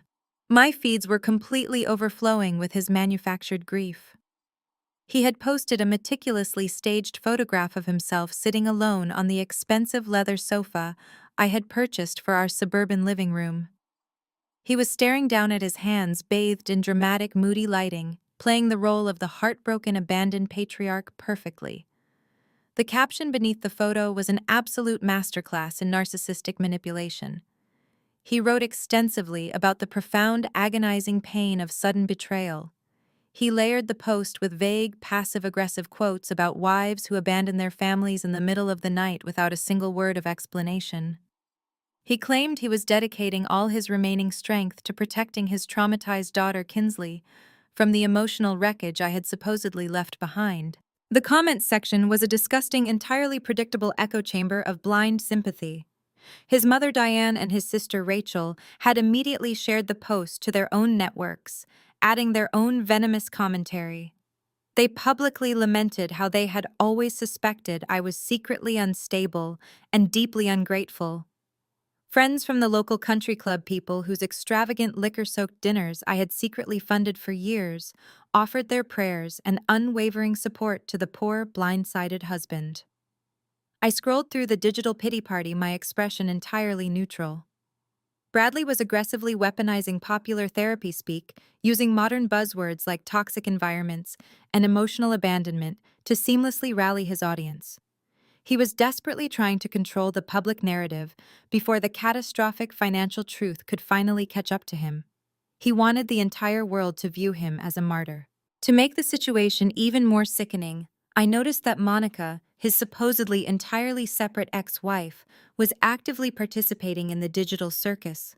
She had commented on his primary post, offering her deepest sympathies and praising him for being such a resilient, dedicated father to Kinsley, despite the terrible hand he had been dealt. The absolute sheer hypocrisy of her public support was almost comical. She was sitting there typing out messages of solidarity on a smartphone that I had paid for, waiting to move into a custom-built luxury home that was funded entirely by the money her ex-husband had embezzled from my design agency. They were operating as a unified parasitic front, completely convinced that their coordinated public shaming would break my resolve. They believed their combined pressure would force me to retreat into the shadows out of sheer embarrassment. But his digital smear campaign was merely a calculated distraction from his actual aggressive legal strategy. 2 days after the social media circus began, a loud, sharp knock echoed through my quiet penthouse. I opened the heavy wooden door to find a bored-looking process server standing in the hallway. He handed me a thick sealed manila envelope, confirmed my identity, and quickly walked away toward the elevator. I closed the door, carried the heavy package over to my pristine glass desk, and ripped it open. Bradley had officially filed for divorce. He had sprinted to the county courthouse to file the paperwork first, desperately needing to position himself as the aggrieved innocent plaintiff in the eyes of the law. I sat down in my ergonomic chair and read through the dense legal filing, genuinely marveling at the sheer breathtaking audacity printed on the crisp, white pages. He was not simply asking for a clean, equitable break. Bradley was actively weaponizing the family court system in a frantic attempt to legally drain my remaining assets before his federal crimes were exposed. According to the aggressive petition drafted by his expensive, heavily leveraged attorney, Bradley was demanding immediate emergency spousal support. The legal term alimony jumped off the page, bolded and underlined. He blatantly claimed that because I was the primary breadwinner, he had grown entirely accustomed to a certain luxurious high-end lifestyle during our marriage. He shamelessly argued that my sudden, unprovoked departure had left him financially destitute, emotionally paralyzed, and completely unable to provide basic care for his teenage daughter. The absolute crowning jewel of his staggering delusion, however, was buried deep on page 4 of the legal petition. Bradley was formally demanding 50% ownership of my UX/UI design agency. His lawyer vehemently argued that my multi-million-dollar company was legally marital property. They completely fabricated a detailed fictional narrative, claiming that Bradley had provided vital financial backing, strategic business consulting, and essential emotional support, while I built the enterprise from the ground up. He wanted half of the exact same design agency he had spent years mocking as a silly little hobby. He wanted lifelong alimony from the woman he and his daughter had treated like an obedient, disposable maid. I did not throw the legal papers across the room. I did not scream in frustration. I simply smiled, a cold, sharp expression that reflected the absolute certainty of my impending victory. Bradley was so blinded by his own towering arrogance and his desperate need for cash that he did not realize he had just handed me the final, perfect piece of evidence I needed to destroy him. By officially filing these court documents, Bradley had legally declared under penalty of perjury that he knew exactly how much money my company generated. He was legally acknowledging that I was the primary breadwinner of the household. This completely contradicted the ridiculous lie he had been telling his parents and his friends about supporting me financially for the last 4 years. Even better, his aggressive demand for emergency spousal support and half of my business assets proved his absolute undeniable financial desperation. It provided the exact crystal clear motive the federal investigators would need to prove why he forged my signature on a $300,000 home equity loan application. He thought he was backing me into a terrifying legal corner. He thought the threat of a messy public divorce trial and massive alimony payments would force me to quietly settle, unfreeze my accounts, and hand over the cash he desperately needed to finalize the purchase of Monica's new custom house. He was attempting to use the family court system to legally extort me.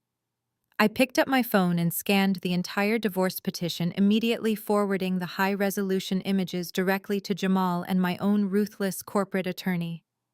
I typed a very brief, concise message to accompany the files. Let him keep posting his pathetic sob stories online. Let him brag to his lawyer about taking half of my company. We will not respond to the family court petition at all. We will simply let the federal agents respond for us. I closed the messaging application and leaned back in my leather chair, staring at the ceiling of my penthouse. While letting the federal agents handle the heavy lifting was the ultimate strategy, I knew federal investigations could take weeks or even months to finalize their indictments.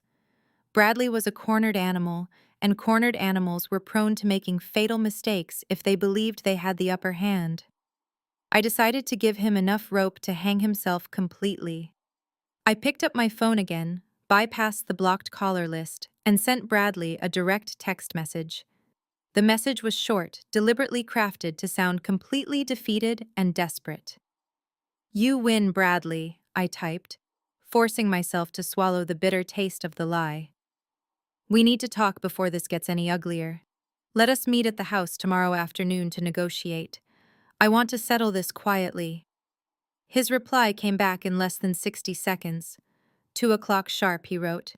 "Do not be late." I locked my phone and smiled. The bait was set. The next morning, I visited a specialized electronics boutique downtown and purchased a high-definition hidden camera. It was ingeniously designed into a simple, elegant pearl brooch. I pinned it to the lapel of my tailored beige trench coat, ensuring the lens had a perfect, unobstructed view of everything in front of me. I synced the audio and video feed to a secure cloud server managed by my agency, guaranteeing that even if the physical device were destroyed, the footage would survive. At exactly 2 o'clock, I pulled my black SUV into the familiar sweeping driveway of the suburban house I had fully funded. The front lawn was impeccably manicured, a pristine green lie hiding the financial rot inside. I walked up the brick steps and pushed open the heavy front door. Bradley and Kinsley were already waiting for me in the main living room. They were sitting on the expensive leather sofa, projecting an air of supreme, untouchable arrogance. Bradley wore a crisp, tailored suit, clearly trying to play the part of the powerful, aggrieved executive. Kinsley sat beside him, casually filing her nails, looking at me with pure, unadulterated contempt. She had clearly recovered from her sorority house eviction and was now fully enjoying the prospect of my impending financial ruin. "Have a seat," Naomi Bradley commanded, gesturing vaguely toward a rigid accent chair opposite the sofa. His voice dripped with fake patronizing authority. I took the seat, keeping my posture slightly hunched, deliberately avoiding direct eye contact to feed his massive ego. "I received your divorce petition," I started, keeping my voice soft and intentionally shaky. "Bradley, you cannot seriously intend to take half of my design agency. I built that company from the ground up. It is all I have." Bradley laughed, a harsh, booming sound that echoed off the high ceilings. That is exactly why I am taking it, he declared, leaning forward with a predatory grin. Your company is marital property, Naomi. The law does not care who stayed up late writing code. It cares about equity. I will take half the business, and I will take the maximum allowable spousal support. You owe me for abandoning this family. I forced a single pathetic tear to well up in my eye. But the credit cards, Bradley, I pleaded, looking up at him. You stole my social security number. You committed fraud. If you drop the lawsuit, I promise I will not report you for the identity theft. We can just walk away clean. Bradley scoffed loudly, slapping his knee in pure amusement. Kinsley rolled her eyes and snickered. Go ahead and report me. Naomi, Bradley challenged, his chest puffing out with absolute undeniable arrogance. You have absolutely no proof I used your social security number. You have no proof of anything. It is your word against a respected regional director. Nobody is going to believe a hysterical runaway wife over me. You think you are so smart, but you are completely trapped. Pay up, Naomi. Give me the cash I asked for, sign over the equity, and maybe I will let you keep a fraction of your little agency. The pearl brooch on my lapel captured every single word in crystal clear, high-definition audio. I let out a long, defeated sigh, acting as if the weight of his threat had completely broken my resolve. I need a few days to think about how to liquidate the assets, I whispered, staring down at my hands. Take all the time you need, Bradley replied smugly, leaning back into the sofa cushions. Just remember who holds all the cards. I stood up slowly, keeping my head bowed, and walked out of the house. I did not look back. I climbed into my SUV, locked the doors, and instantly dropped the pathetic, frightened wife facade. I unpinned the pearl brooch, plugged it into my laptop, and verified that the confession was perfectly uploaded to the secure cloud. The audio was flawless. Bradley had just handed me his own legal execution on a silver platter. I started the powerful engine of my heavy vehicle and quickly merged onto the busy interstate highway. As I drove back toward the city center, my phone chimed loudly through the car speakers with a brand new email notification. I calmly asked the digital voice assistant to read the message aloud to me. It was a formal, heavily stylized invitation forwarded by one of my former corporate clients. Bradley was hosting a high-profile charity gala this coming Saturday night at a 5-star downtown hotel. The invitation claimed the event was to secure new investors for a massive, groundbreaking family foundation project. He was using the event to swindle local investors and publicly cement his fake wealth before the foreclosure hit. I smiled quietly, gripping the leather steering wheel very tightly. The grand stage for his inevitable public execution was now absolutely set and waiting. The grand stage for his inevitable public execution was now absolutely set and waiting. Saturday evening arrived with a biting chill in the air, but the fire burning inside my chest kept me perfectly warm. I stood in front of the floor-to-ceiling mirror in my penthouse, meticulously adjusting the collar of my tailored black silk suit. I chose not to wear a ball gown. I was not attending a social celebration. I was attending a corporate slaughter. I slipped my phone into my clutch along with the encrypted USB drive Jamal had handed me earlier that afternoon. The drive contained every single piece of damning evidence we had compiled, formatted into a high-definition, inescapable presentation. I checked my reflection one last time, ensuring my expression was a flawless mask of calm, calculated authority. My private driver dropped me off at the grand entrance of the downtown luxury hotel. The valet line was packed with high-end vehicles, a clear indication that Bradley had managed to lure some of the wealthiest local investors to his fabricated charity event. I walked through the revolving glass doors and followed the elegant signage pointing toward the crystal ballroom. The sheer scale of Bradley's financial delusion hit me the moment I stepped into the grand foyer. He had spared absolutely no expense for this pathetic performance. Massive crystal chandeliers bathed the room in golden light. Waiters in crisp white tuxedos circulated with silver trays of expensive champagne and caviar hors d'oeuvres. A string quartet played softly in the corner, partially obscured by an absurdly large ice sculpture carved into the shape of a globe. Bradley had branded the event as the launch of a fictitious charitable foundation he had invented out of thin air. He was using the guise of philanthropy to solicit massive donations and investment capital from unsuspecting real estate moguls, hoping to quickly funnel that cash to cover his $200,000 tax debt and secure Monica's custom-built home before the federal agents closed in. Every single flower arrangement, every bottle of champagne, and the ballroom rental itself were undoubtedly financed by the fraudulent credit cards he had opened using my social security number. He was throwing a party with my stolen identity. I stood near the entrance, a glass of sparkling water in my hand, and quietly surveyed the room. Bradley was holding court near the silent auction tables. He wore a custom-tailored velvet tuxedo, laughing loudly and clapping a wealthy local developer on the back. He looked the part of the ultimate untouchable patriarch. Standing right beside him, completely unbothered by her status as an accomplice to massive fraud, was Monica. His 40-year-old ex-wife was draped in a heavy sequined emerald gown, wearing a diamond tennis bracelet I instantly recognized as a piece Bradley claimed he could never afford for our anniversary. She smiled sweetly at the investors, playing the role of the devoted, sophisticated co-host. A few yards away, Kinsley was living out her ultimate trust fund baby fantasy. She was wearing a violently pink designer gown that looked fresh off a Paris runway. She was surrounded by a new group of affluent-looking young adults, gesturing wildly with her champagne flute, as she likely bragged about her father's immense generosity and their impending move to a new custom mansion. The entire family was drunk on borrowed money and stolen prestige. My quiet observation did not last long. I saw a sudden sharp movement near the center of the room. My mother-in-law, Diane, had spotted me. She tapped my father-in-law, Thomas, on the shoulder, and the two of them immediately broke away from the crowd, marching purposefully in my direction. Rachel trailed closely behind them, wearing a smug, self-satisfied grin. They moved like sharks who had just smelled blood in the water.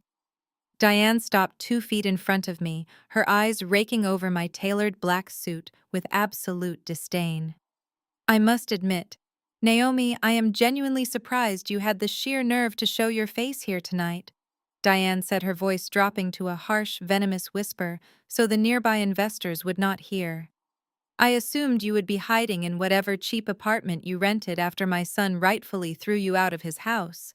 Thomas crossed his arms, his chest puffing out under his rented tuxedo jacket. Bradley told us you received the divorce petition and the demand for spousal support. Thomas stated, a cruel smile stretching across his face. We all knew you would eventually crack under the pressure. You came here tonight to beg him to drop the lawsuit, did you not? You realized that playing the independent career woman was a massive mistake, and now you want him to show you mercy before he takes half of your little design agency and family court. I looked at the three of them, marveling at their bottomless well of arrogant delusion. They truly believed I was standing in this ballroom completely defeated. They thought my silence was surrender. Rachel leaned in closer, the scent of her overpowering perfume filling the space between us.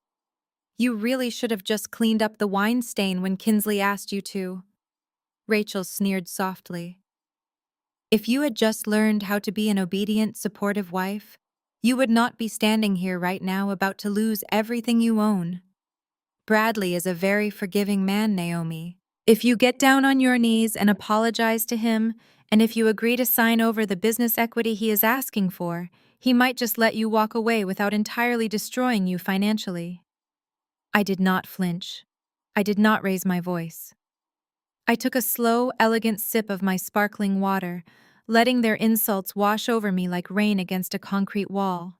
I looked directly into Diane's eyes, offering her a cold, razor-sharp smile that made her confident smirk falter for just a fraction of a second. You are absolutely right about one thing, Diane, I replied, my voice perfectly level and devoid of any fear. Tonight is going to change everything.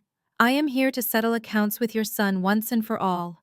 I want to make sure everyone in this room understands exactly who Bradley really is and exactly where his money comes from. Thomas scoffed loudly, shaking his head in mock pity. You are completely delusional, Naomi. Look around this room. Look at the wealth and respect my son commands. You are nothing but a minor inconvenience he is about to swat away. Enjoy the free champagne because it is the last taste of luxury you will ever have once the judge grants him the alimony he deserves. With a final dismissive glare, Diane turned on her heel and led her husband and daughter back into the glittering crowd. I watched them merge seamlessly back into the sea of wealthy investors, completely oblivious to the fact that they were dancing on the deck of a sinking ship. I checked my elegant wristwatch. The time for polite conversation was over. The main presentation was scheduled to begin in exactly 15 minutes. I turned away from the crowded ballroom floor and began walking purposefully down the dimly lit service corridor. I bypassed the security guards by flashing a confident smile and holding up my phone, making my way directly toward the hotel's central audio-visual control room. The execution was about to begin. The heavy, soundproofed doors of the service corridor swung shut behind me, cutting off the refined chatter of the ballroom. The transition from the opulent fantasy of Bradley's charity gala into the stark reality of the hotel back hallways felt fitting. I walked briskly down the dimly lit passage. A passing catering manager gave me a quick nod, assuming from my tailored black silk suit that I was an executive event coordinator. I reached a solid steel door, positioned directly above the main ballroom floor. A glowing red sign read, Audio Visual Control. I pushed the door open and stepped into the cramped dark room. The space was illuminated entirely by the glow of high-definition monitors, displaying multiple live camera angles of the glittering ballroom below. Sitting at the center of the control panel wearing a black headset was Kevin. He was an independent audio-visual contractor who owned a small local production company and possessed a deep, burning hatred for my husband. 2 years ago, Bradley hired Kevin to produce a massive corporate sales retreat. When it was time to settle the final $15,000 invoice, Bradley ignored his calls. When Kevin cornered him, Bradley laughed in his face and threatened to bury his business in expensive litigation if he dared sue for the money. Bradley had no idea I personally tracked Kevin down 3 weeks ago. I had already wired Kevin the full $15,000 my husband had stolen from him, clearing the old debt entirely from my own corporate accounts. I walked up to the main console and stood beside his rolling chair. I reached into my sleek clutch purse and pulled out an unmarked white envelope containing $10,000 in crisp cash. This was the final bonus we agreed upon for his absolute loyalty and flawless technical execution tonight. I placed the envelope directly onto the mixing console. Kevin glanced down at the cash, profound vindication spreading across his face. He picked up the envelope and slipped it into his jacket pocket without a single word of hesitation. I reached back into my clutch and produced the encrypted USB drive Jamal had handed me earlier. The small piece of metal held the absolute destruction of Bradley's entire world. I handed the drive to Kevin. He plugged it directly into the primary media server that controlled the massive LED screens positioned behind the main stage. We bypassed the hotel presentation deck completely. Kevin confirmed, his fingers flying rapidly across the illuminated keyboard. His voice was low and strictly professional. The moment you give me the signal, the charity logo drops. The system will instantly prioritize our source file. The audio will override their microphones and broadcast directly through the house speakers at maximum volume. There is absolutely no way for anyone down there to cut the feed from the floor. They would have to physically break down this steel door. I nodded, turning my full attention to the bank of security monitors displaying the live feed of the ballroom. The main chandelier light slowly dimmed, plunging the wealthy audience into a hush of dramatic anticipation. 2 crisp spotlights suddenly pierced the darkness, focusing entirely on the center of the grand stage. The master of ceremonies stepped up to the podium. He asked the glittering crowd to take their seats and prepare to welcome the visionary founder of the Forward Path Foundation. The audience erupted into polite applause. From the side of the stage, Bradley emerged. He walked into the harsh glare of the spotlights with the arrogant swagger of a man who believed he owned the world. He approached the microphone, unbuttoning his velvet tuxedo jacket with casual elegance. Down in the very front row, occupying the best VIP table in the house, sat Monica and Kinsley. Monica leaned forward in her emerald gown, clapping enthusiastically, while Kinsley held up her phone recording her father for social media followers. Diane and Thomas sat right beside them, beaming with absolute pride. Bradley gripped the edges of the wooden podium, lowering his head for a brief moment of silence. He knew exactly how to play a captive audience. He looked up, his face arranged into an expression of deep, soulful vulnerability. "Thank you all for being here tonight," Bradley began, his voice echoing smoothly through the massive ballroom. He modulated his tone perfectly, ensuring it sounded rich, humble, and laced with manufactured pain. "We gather here to launch a foundation dedicated to resilience, to helping families rebuild when their foundations are suddenly destroyed." I watched him on the monitor, my pulse remaining steady. He was leaning right into the trap. "This mission is incredibly personal to me," Bradley continued, pausing to let out a heavy, tragic sigh. "Over the past few weeks, I have faced the most harrowing trial of my entire life. I have experienced the unimaginable pain of sudden family betrayal. I have watched the person I trusted most in this world, the woman I promised to protect, turn her back and abandon our family without a single word of explanation. She left us completely broken. But looking at my beautiful daughter Kinsley tonight, I realize that true leaders do not crumble. They rise from the ashes of betrayal." The crowd was silent, captivated by his fake sorrow. Several wealthy investors nodded in deep sympathy. He was actively using his public divorce petition, his fake victimhood, and his fabricated financial destitution to emotionally extort donations from the audience.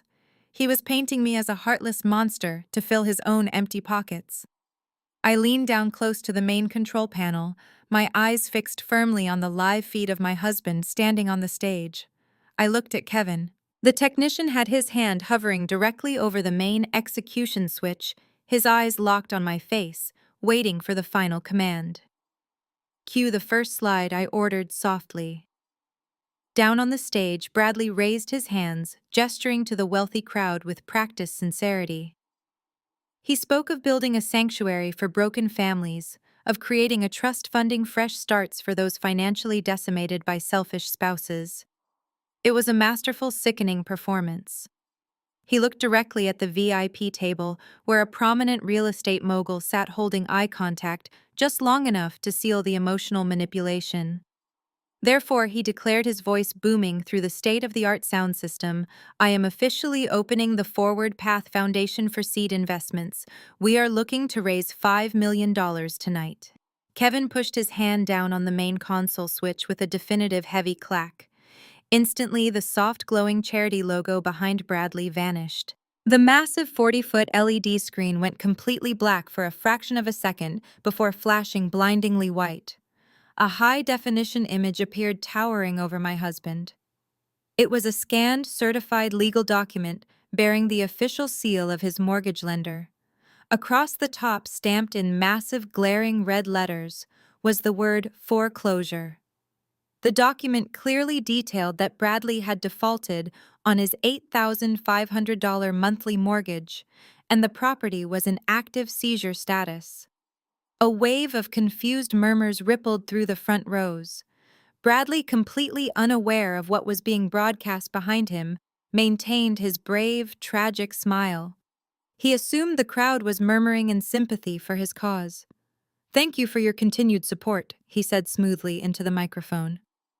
But the murmurs quickly escalated into loud, distinct gasps. Several investors began pointing directly at the screen. Bradley finally turned around.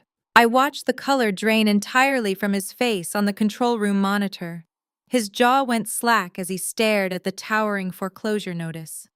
Kevin triggered the next slide. The screen wiped cleanly to an even more devastating document. It was the official Internal Revenue Service audit notification Jamal had expertly pulled from the database. The federal letterhead was magnified for everyone to read clearly. It stated in plain, undeniable legal terms that Bradley was under active investigation for tax evasion and owed exactly $200,000 in delinquent back taxes. The notice of intent to levy his assets was highlighted in bright yellow. The polite murmurs instantly mutated into a chaotic uproar. Chairs scraped against the polished floor as investors stood up. Bradley panicked, slapping the microphone stand. "Turn it off!" he yelled, his crafted persona shattering completely. "Cut the feed right now. This is a hack." He waved frantically at the back of the room, demanding hotel technicians intervene, but Kevin had locked the system. Then came the killing blow.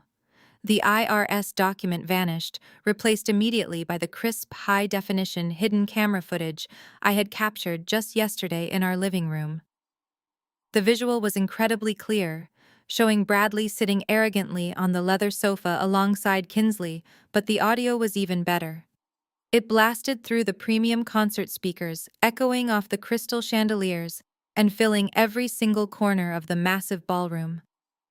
"Your company is marital property." Naomi Bradley's recorded voice boomed from the speakers, dripping with undeniable malice and greed. "The law does not care who stayed up late writing code. It cares about equity. I will take half the business and I will take the maximum allowable spousal support. You owe me." The entire gala held its collective breath, hanging on his response, as the recorded version of myself asked about the stolen identity and the credit cards. "Go ahead and report me, Naomi," the giant digital Bradley laughed, slapping his knee in pure amusement on the 40-foot screen. "You have absolutely no proof I used your social security number. You have no proof of anything. It is your word against a respected regional director. Pay up, Naomi. Give me the cash I asked for. I took her money to fund Monica, so what? If she is stupid, she pays." The ballroom erupted. It was a visceral, explosive reaction. The wealthy developers and venture capitalists who had been nodding in sympathy just 2 minutes ago were now pulling out their smartphones. Hundreds of camera flashes illuminated the room. They were recording the screen, recording Bradley's utter panic and live streaming his absolute ruin directly to their networks. He had invited the city elite to witness his triumph, and instead he had provided them front-row tickets to his total destruction. Down at the VIP table, the scene was absolute pandemonium. Monica covered her face with her hands, trying to shield herself from the glaring camera flashes of the investors sitting at the adjacent tables. She looked like a trapped animal, her emerald gown suddenly looking less like a symbol of wealth and more like a stolen costume. Kinsley was frozen in pure terror. The arrogant smirk she always wore had been completely obliterated. She watched her own face on the massive screen, laughing cruelly as her father admitted to federal crimes. She realized instantly that every single person in the room now knew she was entirely complicit in the theft. Diane and Thomas were physically shaking. Thomas grasped his chest, his face turning an alarming shade of pale as he watched his son confess to massive fraud in front of the entire business community. They had spent their entire lives cultivating an image of prestigious superiority. Now they were officially the parents of a publicly exposed con artist. I stood in the dark control room, my arms crossed over my tailored black silk suit, quietly watching the magnificent chaos unfold perfectly on the glowing security monitors. Bradley was darting frantically back and forth across the grand stage, desperately trying to find a thick cable to unplug or a power switch to flip, looking exactly like a terrified, cornered rat. The loud, aggressive demands for him to immediately explain himself rose from the furious crowd. The execution was completely flawless. I watched through the thick glass of the control room window as the reality of the situation finally penetrated Kinsley entitled brain. She stood up from the VIP table, her face twisted into an ugly mask of pure, unadulterated fury. She looked around wildly, her eyes scanning the upper perimeter of the ballroom until they locked directly onto the tinted glass of my audio-visual booth. She knew exactly who was pulling the strings. The arrogant trust fund illusion she had maintained all evening completely evaporated, replaced by the frantic rage of a spoiled child, having a massive public tantrum. Kinsley let out a piercing shriek that somehow managed to cut through the deafening noise of the outraged crowd. She shoved her chair back so violently that it crashed onto the polished floor. She began to sprint toward the main stage, her eyes fixed furiously on the control room above it. She was clearly intending to storm up the side stairs, break into the booth, and physically attack me. She stomped across the pristine white carpet, her high heels clicking aggressively, completely ignoring the wealthy investors who were actively blocking her path. But Kinsley was so blinded by her blind rage that she completely forgot to watch her step. As she vaulted toward the side of the stage, her stiletto heel caught the edge of a thick, heavy-duty audio cable taped to the floorboards. Her forward momentum was instantly violently interrupted. Kinsley pitched forward, her arms flailing wildly in the air as she tried to catch her balance. The violently pink designer gown she was wearing, a garment she had undoubtedly rented using the last remaining shreds of her father's fraudulent credit, snagged aggressively on a metal stage bracket. A loud, sickening sound of tearing silk echoed loudly over the chaotic noise of the room. The expensive fabric ripped right down the middle of the seam, splitting the dress wide open. Kinsley crashed hard onto the polished wooden floor of the stage steps, landing squarely on her hands and knees in a tangled, humiliating heap of torn pink fabric and bruised ego. The timing could not have been more perfectly devastating. Sitting at the table directly adjacent to the stage stairs was a group of her former sorority sisters, the exact same girls she had brought to my house on Thanksgiving. The very girls who had publicly expelled her from the chapter house just days ago. They did not rush forward to help her up. Instead, they acted with the ruthless precision of wealthy college girls smelling blood in the water. Every single one of them immediately raised their smartphones. The bright flashes illuminated Kinsley's humiliated face as she scrambled on the floor, desperately trying to hold her torn, ruined dress together. They were actively live-streaming her absolute destruction to their thousands of followers.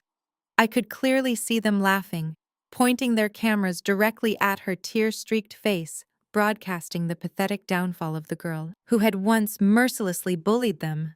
Kinsley hid her face behind her hands, sobbing uncontrollably into the torn fabric of her rented gown, completely paralyzed by the sheer magnitude of her public disgrace. Up on the main stage, Bradley was faring no better. He was frantically pacing back and forth, slapping the side of the microphone stand, desperately shouting into the microphone in a pathetic attempt to regain control of the room. He screamed that it was all a massive misunderstanding, a cruel corporate hack perpetrated by jealous rivals. But his voice did not echo through the ballroom. I nodded at Kevin, and the technician immediately killed the power to Bradley. Microphone Bradley was left mouthing silent, frantic excuses to a crowd that was rapidly turning into an angry, hostile mob. The wealthy real estate developers and venture capitalists who had been seated at the premier tables were absolutely livid. They realized they had been invited to a fraudulent charity gala designed to steal their investment capital to pay off a desperate man tax debts. Men in expensive tuxedos were shouting furiously, throwing their linen napkins onto the tables, demanding that the hotel management lock the doors and call the financial authorities. Some were aggressively confronting Monica, who was cowering behind Thomas and Diane, trying to shield herself from the relentless barrage of camera flashes. Diane was clutching her chest, looking as if she might actually faint from the overwhelming, suffocating shame of the moment I stood in the quiet darkness of the control room, my hands resting lightly on the cool metal console, watching my husband and his toxic family drown in the exact same public humiliation they had subjected me to for years. It was a beautiful, entirely justified reckoning. Then the entire atmosphere of the ballroom shifted in a single terrifying instant. The massive, heavy oak doors at the main entrance of the Crystal Ballroom did not just open, they burst open with explosive, authoritative force. The heavy wood slammed loudly against the interior walls, instantly silencing the shouting crowd. Everyone turned their heads toward the back of the room, their anger temporarily replaced by profound shock. It was not the local hotel security team coming to restore order. Marching through the grand entrance was a highly coordinated tactical line of federal agents. They wore dark, heavy windbreakers, emblazoned with crisp, bold yellow letters. IRS, Criminal Investigation. Flanking them were several uniformed local police officers and specialized federal financial investigators. They moved with absolute terrifying purpose, fanning out across the back of the ballroom to block every single exit, and walking calmly. Right behind the lead federal agent, wearing a perfectly tailored navy suit and an expression of cool, undeniable authority, was Jamal. My brilliant, observant brother-in-law had not just compiled a forensic report. He had hand-delivered it directly to the federal authorities Jamal stood at the top of the ballroom steps, his dark eyes scanning the chaotic room until they locked authorities. Jamal stood tall and silent, knowing that the absolute destruction of Bradley had now officially begun in earnest tonight. The lead federal agent stepped forward, his badge flashing under the harsh glare of the ballroom chandeliers. The chaotic murmurs of the wealthy crowd instantly died down, replaced by a thick, suffocating silence. Even the outraged investors who had been demanding their money back just seconds ago froze in place, instinctively parting like the Red Sea to create a clear, unobstructed path toward the main stage. Bradley was still standing near the wooden podium, his chest heaving as he desperately tried to process the catastrophic shift in his reality. He looked out at the advancing line of law enforcement officers, his arrogant facade completely melting away, leaving behind nothing but the pathetic, trembling shell of a terrified coward. Bradley, the lead agent, announced, his voice ringing with absolute, undeniable authority that carried effortlessly without the need for a microphone. You are under arrest for multiple counts of federal wire fraud, tax evasion, and aggravated identity theft. Turn around and place your hands behind your back immediately. Bradley physically staggered backward, his expensive velvet tuxedo jacket catching on the edge of the large LED screen that was still proudly displaying the mountain of evidence against him. "No," he stammered, raising his hands in a frantic defensive gesture. "Wait, there is a massive misunderstanding here. I am a respected regional director. I am hosting a charity gala. You cannot just storm in here. This is a private corporate event. You have the wrong man." The federal agents did not slow their pace or entertain his pathetic attempt at negotiation. Two uniformed officers ascended the stage stairs in perfect synchronization. They grabbed Bradley by his arms, spinning him around with forceful, practiced efficiency. The sharp metallic click of heavy steel handcuffs snapping shut around his wrists echoed sharply through the cavernous ballroom. Bradley let out a strangled, breathless gasp as his arms were pulled tightly behind his back. The ultimate symbol of his fabricated wealth and power. The custom-tailored suit he had bought with my stolen money bunched awkwardly around his bound wrists. "You have the right to remain silent." The lead agent continued casually reciting the Miranda warning as if reading a daily grocery list.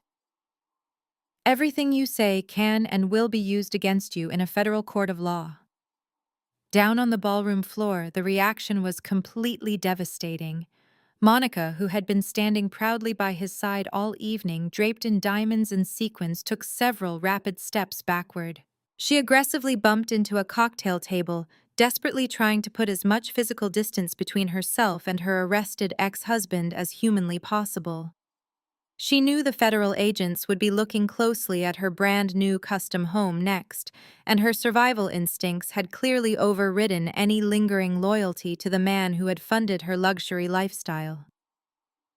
Kinsley was still huddled on the floor near the stage stairs, her torn pink dress pooled around her as she watched her father being marched down the steps like a common street criminal. The sorority girls had finally stopped recording, their faces pale, as they realized the sheer gravity of the federal raid they had just witnessed. I decided it was time to leave the quiet sanctuary of the audio-visual control room. I thanked Kevin one last time, turned around, and walked steadily down the service corridor. I pushed open the heavy wooden doors and stepped directly onto the main ballroom floor. The crowd was still buzzing with shock, wealthy investors whispering furiously to their spouses and business partners as the police officers began clearing the area.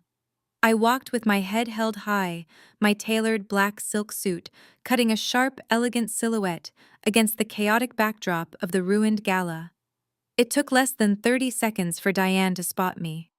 My mother-in-law was standing near the overturned VIP table, clutching her husband Thomas by his arm. When she saw me walking calmly through the dispersing crowd, her eyes widened in sudden, desperate recognition. All the venom, all the arrogant superiority, and all the condescending hatred she had directed at me for years completely vanished.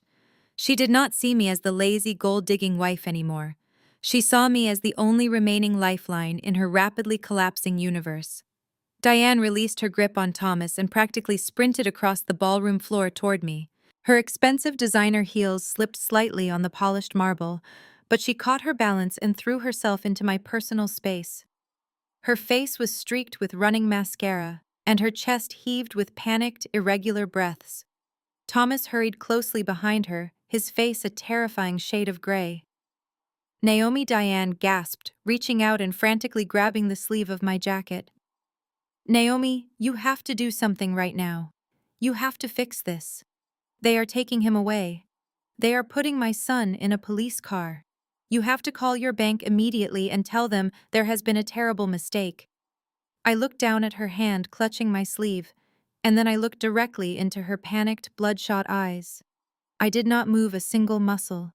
I did not offer a single word of comfort. There is no mistake, Diane.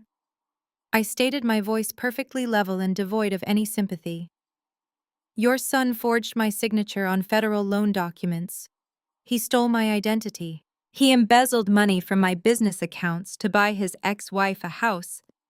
The authorities have the complete forensic paper trail. Bradley is going exactly where he belongs.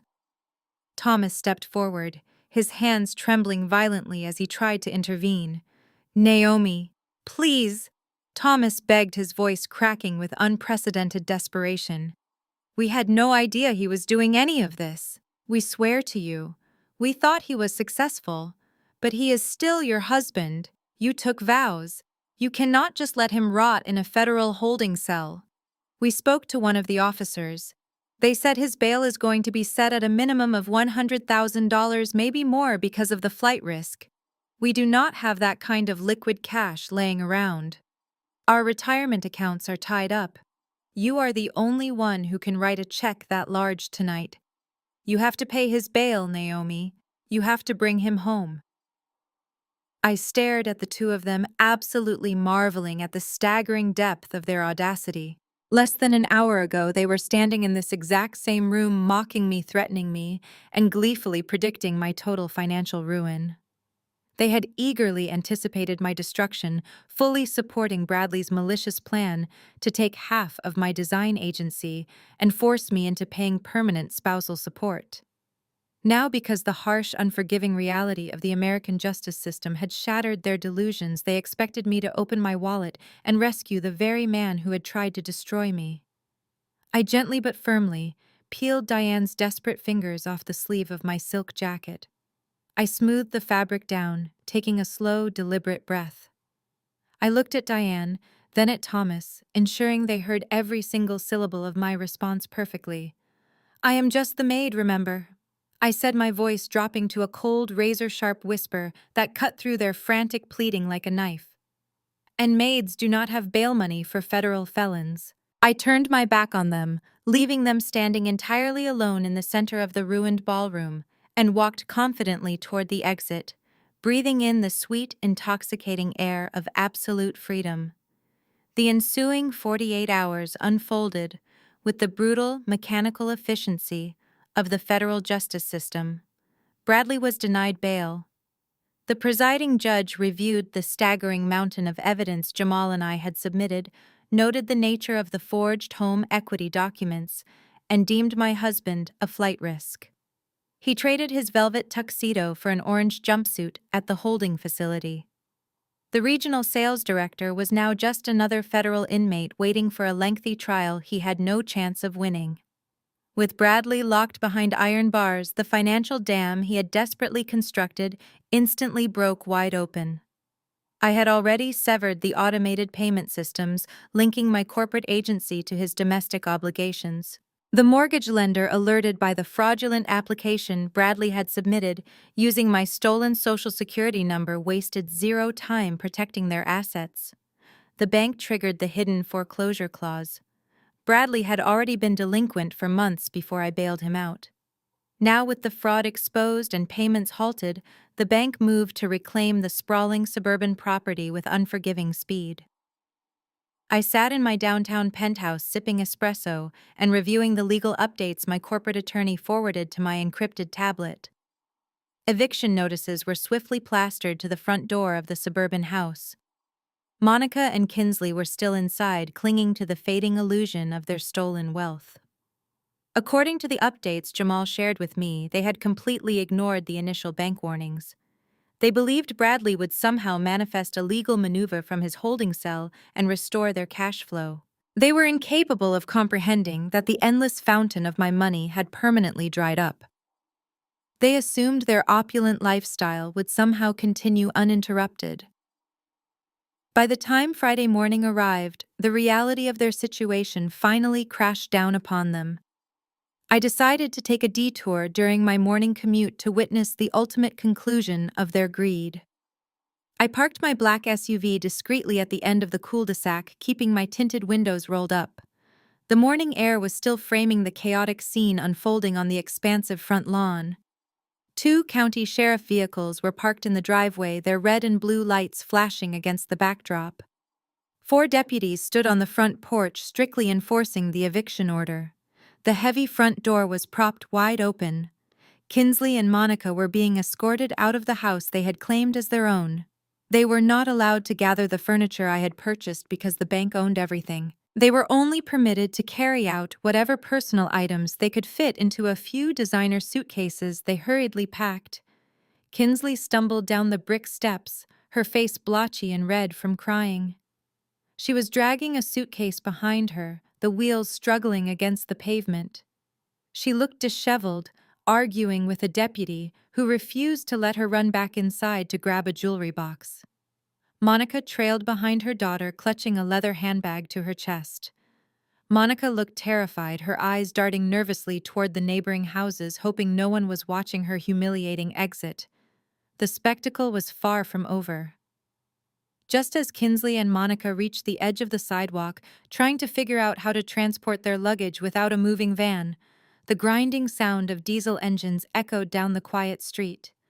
2 tow trucks turned the corner and backed into the driveway. The financial institution holding the luxury car leases had also been tracking Bradley's public implosion. The moment his bank accounts were frozen by the federal investigators, the repossession orders were instantly activated. They were leaving the 2 women with absolutely no mode of transportation. The tow truck operators hopped out of their cabs, ignoring the screaming coming from Monica and Kinsley. One operator attached steel hooks to the undercarriage of the white Mercedes SUV that Monica drove. The other operator backed his truck directly up to Kinsley's sports car. Kinsley dropped her suitcase onto the grass and tried to block the tow truck driver, crying that the car was a gift from her father. The sheriff deputies intervened, grabbing Kinsley by her arms and pulling her back to the sidewalk, warning her that she would be arrested for obstruction if she interfered with a repossession order. The whine of the hydraulic winches filled the air. The 2 vehicles were hoisted into the air and secured onto the flatbeds.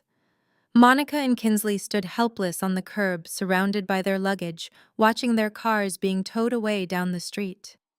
Their primary means of projecting wealth and status had vanished in a matter of seconds. The humiliation was happening all around them. The commotion had drawn out the neighbors. The people Monica and Kinsley used to brag to at community association meetings were now standing on their front lawns wearing bathrobes and holding coffee mugs, staring at the disaster. Women who used to attend Monica's luncheons were whispering behind their hands, watching the former queen of the cul-de-sac get dumped onto the pavement with nothing to her name. Kinsley hid her face behind her hands, devastated by the stares of the neighborhood. The judgment of their peers was finally crashing down on them. I sat in silence and watched the tow trucks slowly turn the corner and disappear completely from view, taking the very last remaining shreds of their unearned privilege with them. I took a slow, deep breath, feeling a profound and undeniable sense of closure settle firmly into my chest. The scales of justice had finally balanced. I put my vehicle into drive, steering my SUV smoothly away from the pathetic scene, leaving them to stand forever in the cold, harsh reality of their own devastating, irreversible actions. The weeks that followed brought a swift and brutal re-education for Kinsley. With Bradley firmly locked inside a federal detention center awaiting trial and his fraudulent bank accounts completely frozen by government investigators, the illusion of her limitless wealth shattered instantly. The university registrar office did not care about her manufactured social status or her fake designer wardrobe. They only cared about the fact that her $60,000 tuition payment had violently bounced. Without my hidden financial safety net secretly covering her extravagant expenses, Kinsley was unceremoniously expelled from the prestigious out-of-state university. She was forced to pack whatever meager belongings the bank had not repossessed and move back to the city. Monica was in absolutely no position to rescue her spoiled daughter. The 40-year-old ex-wife, having lost her luxury-leased vehicle and her heavily mortgaged suburban castle, was forced to rent a cramped, poorly lit two-bedroom apartment in a heavily industrialized, undesirable part of town. They had absolutely zero credit, zero savings, and zero marketable skills. Survival suddenly required actual physical labor. Kinsley, a girl who had spent her entire privileged existence treating service workers like disposable garbage, abruptly found herself standing on the absolute bottom rung of the brutal American economic ladder. She desperately needed cash to pay her portion of the rent, and her completely empty resume left her with virtually no options. I learned about her new reality quite by accident. It was a rainy Tuesday afternoon, and I was scheduled to meet Jamal for a quick working lunch to finalize the transfer of some recovered business assets. Jamal suggested a busy retro-style diner located just a few blocks away from the main university campus. It was a popular high-traffic spot, heavily frequented by local college students, craving cheap burgers and endless coffee. I arrived early wearing a sleek charcoal pantsuit and slid into a red vinyl booth near the back of the bustling restaurant. I opened my tablet to review some interface designs for a new corporate client, thoroughly enjoying the steady, comforting hum of the busy establishment. Then the swinging metal door to the kitchen kicked open, and a server emerged carrying a large plastic tray loaded with greasy plates. I completely froze, my fingers hovering over my digital screen. Walking toward the center of the dining room, looking absolutely exhausted and thoroughly defeated, was Kinsley. She was wearing a cheap, ill-fitting polyester uniform shirt that hung loosely over her frame. Her hair, previously maintained by expensive weekly salon visits, was pulled back into a messy, uneven ponytail held together by a cheap elastic band. Around her waist she wore a dark brown canvas apron, covered in fresh grease stains, smeared ketchup, and spilled coffee. She looked completely unrecognizable from the arrogant, sneering girl who had arrogantly dropped my house keys into a glass of red wine on Thanksgiving. I sat back in my vinyl booth, quietly observing the profound, staggering irony of the universe. Kinsley approached a large circular table near the front window to clear away the messy remnants of a recently departed group. She grabbed a damp gray rag from her apron pocket and began scrubbing the sticky syrup-covered laminate surface with harsh, angry strokes. Just as she was vigorously wiping down the edges of the table, the front bell of the diner chimed loudly. A group of 5 loud, impeccably dressed college girls walked through the glass doors.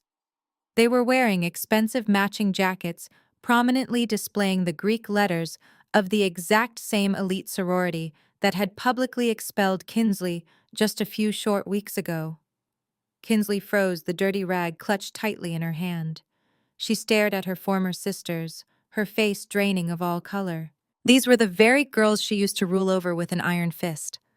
The girls she had constantly impressed with her fake wealth and arrogant cruelty.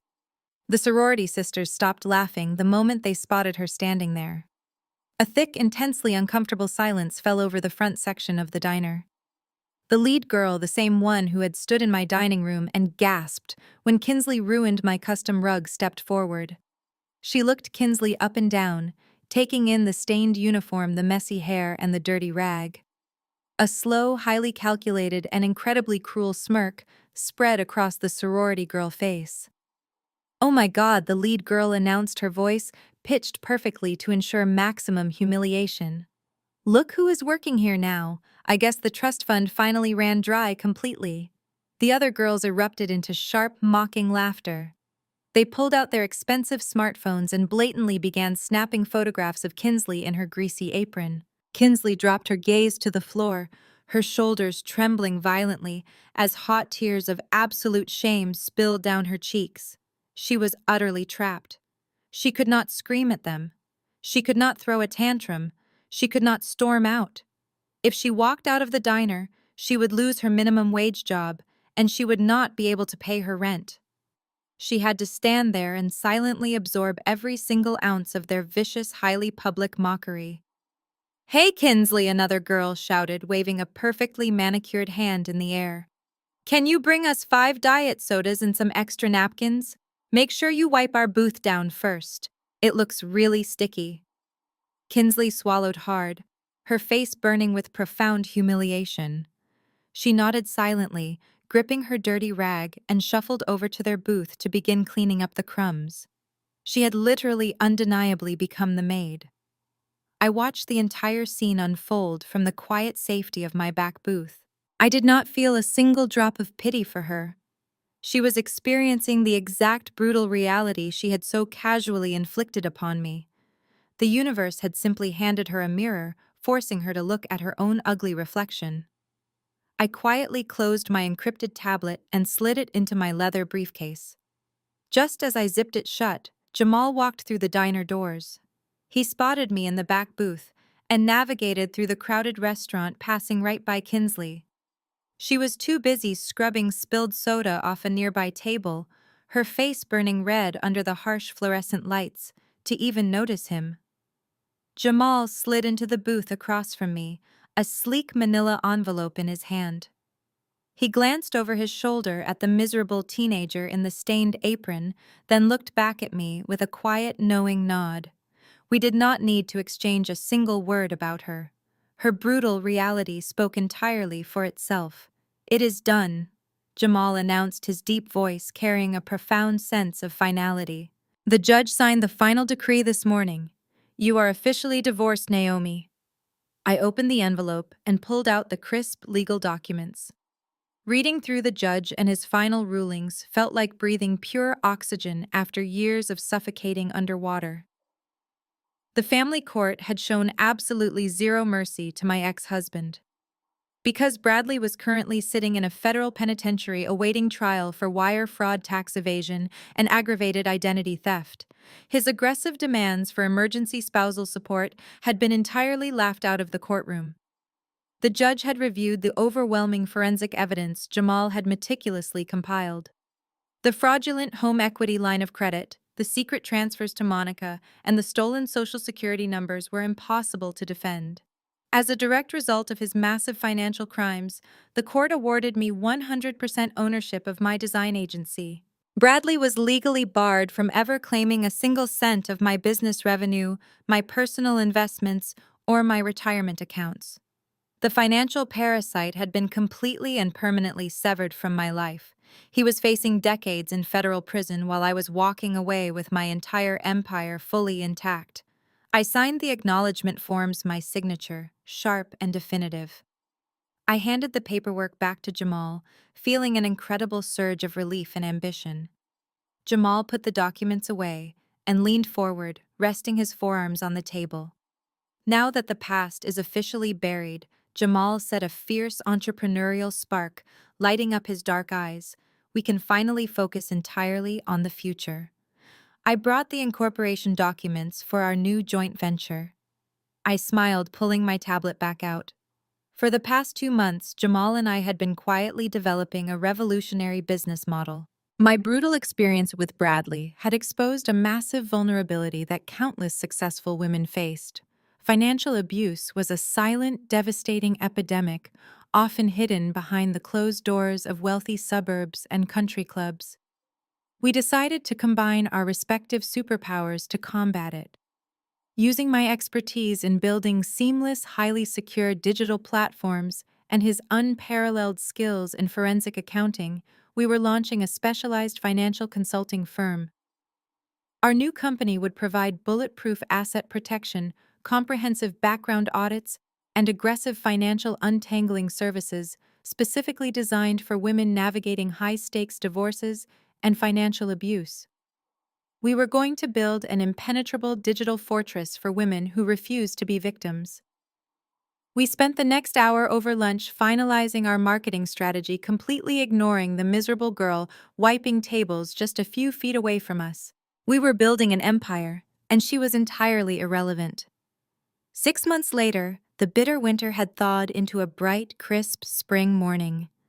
I stood on the sidewalk of the familiar suburban cul-de-sac, wearing a sharp-tailored suit and a pair of dark sunglasses. The neighborhood was quiet, the air filled with the scent of blooming jasmine. Directly in front of me sat the massive, sprawling house I had once foolishly funded for a man who despised me. After Bradley and his arrest, the bank had swiftly foreclosed on the property, evicting Monica and Kinsley into the harsh reality of their own poverty. The house had sat completely abandoned for months, an empty monument to a fabricated life. Last week, the bank finally put the property up for public auction. With its troubled legal history and the lingering stigma of a federal fraud investigation, the bidding pool was incredibly sparse. Operating through an anonymous corporate proxy, I purchased the entire estate in cash for absolute pennies on the dollar. I bought back my own stolen pride at a massive, undeniable discount. I did not buy the house to move back in. I had absolutely no intention of ever sleeping in a room tainted by Bradley and his arrogant presence. I bought the property to make a permanent physical statement. A loud, rumbling mechanical roar echoed down the quiet suburban street. Turning the corner was a massive, heavy-duty yellow bulldozer, followed closely by a professional demolition crew. The neighbors, the same women who used to attend Monica and her lavish luncheons and gossip behind my back, began stepping out onto their front porches in their bathrobes, watching in stunned silence. The demolition foreman walked up to me holding a clipboard. "We are ready when you are, ma'am," he said respectfully. I looked at the house one last time. I remembered the spilled red wine on the custom rug. I remembered the arrogant laughter echoing in the dining room. I remembered the heavy brass keys sinking to the bottom of the crystal glass. Then I looked back at the foreman and gave him a single definitive nod. "Tear it down," I ordered. "Tear every single piece of it down to the dirt." The bulldozer lurched forward, its massive steel blade crashing violently into the front porch. The heavy wooden door, the expensive brick facade, and the grandiose living room collapsed inward with a deafening, spectacular crash. A huge cloud of dust plumed into the blue sky. I stood my ground on the sidewalk, not flinching as the physical manifestation of my toxic marriage was completely pulverized into worthless rubble. The empty lot would not remain vacant for long. I had already commissioned an award-winning architectural firm to design a state-of-the-art, eco-friendly commercial building on this exact piece of land.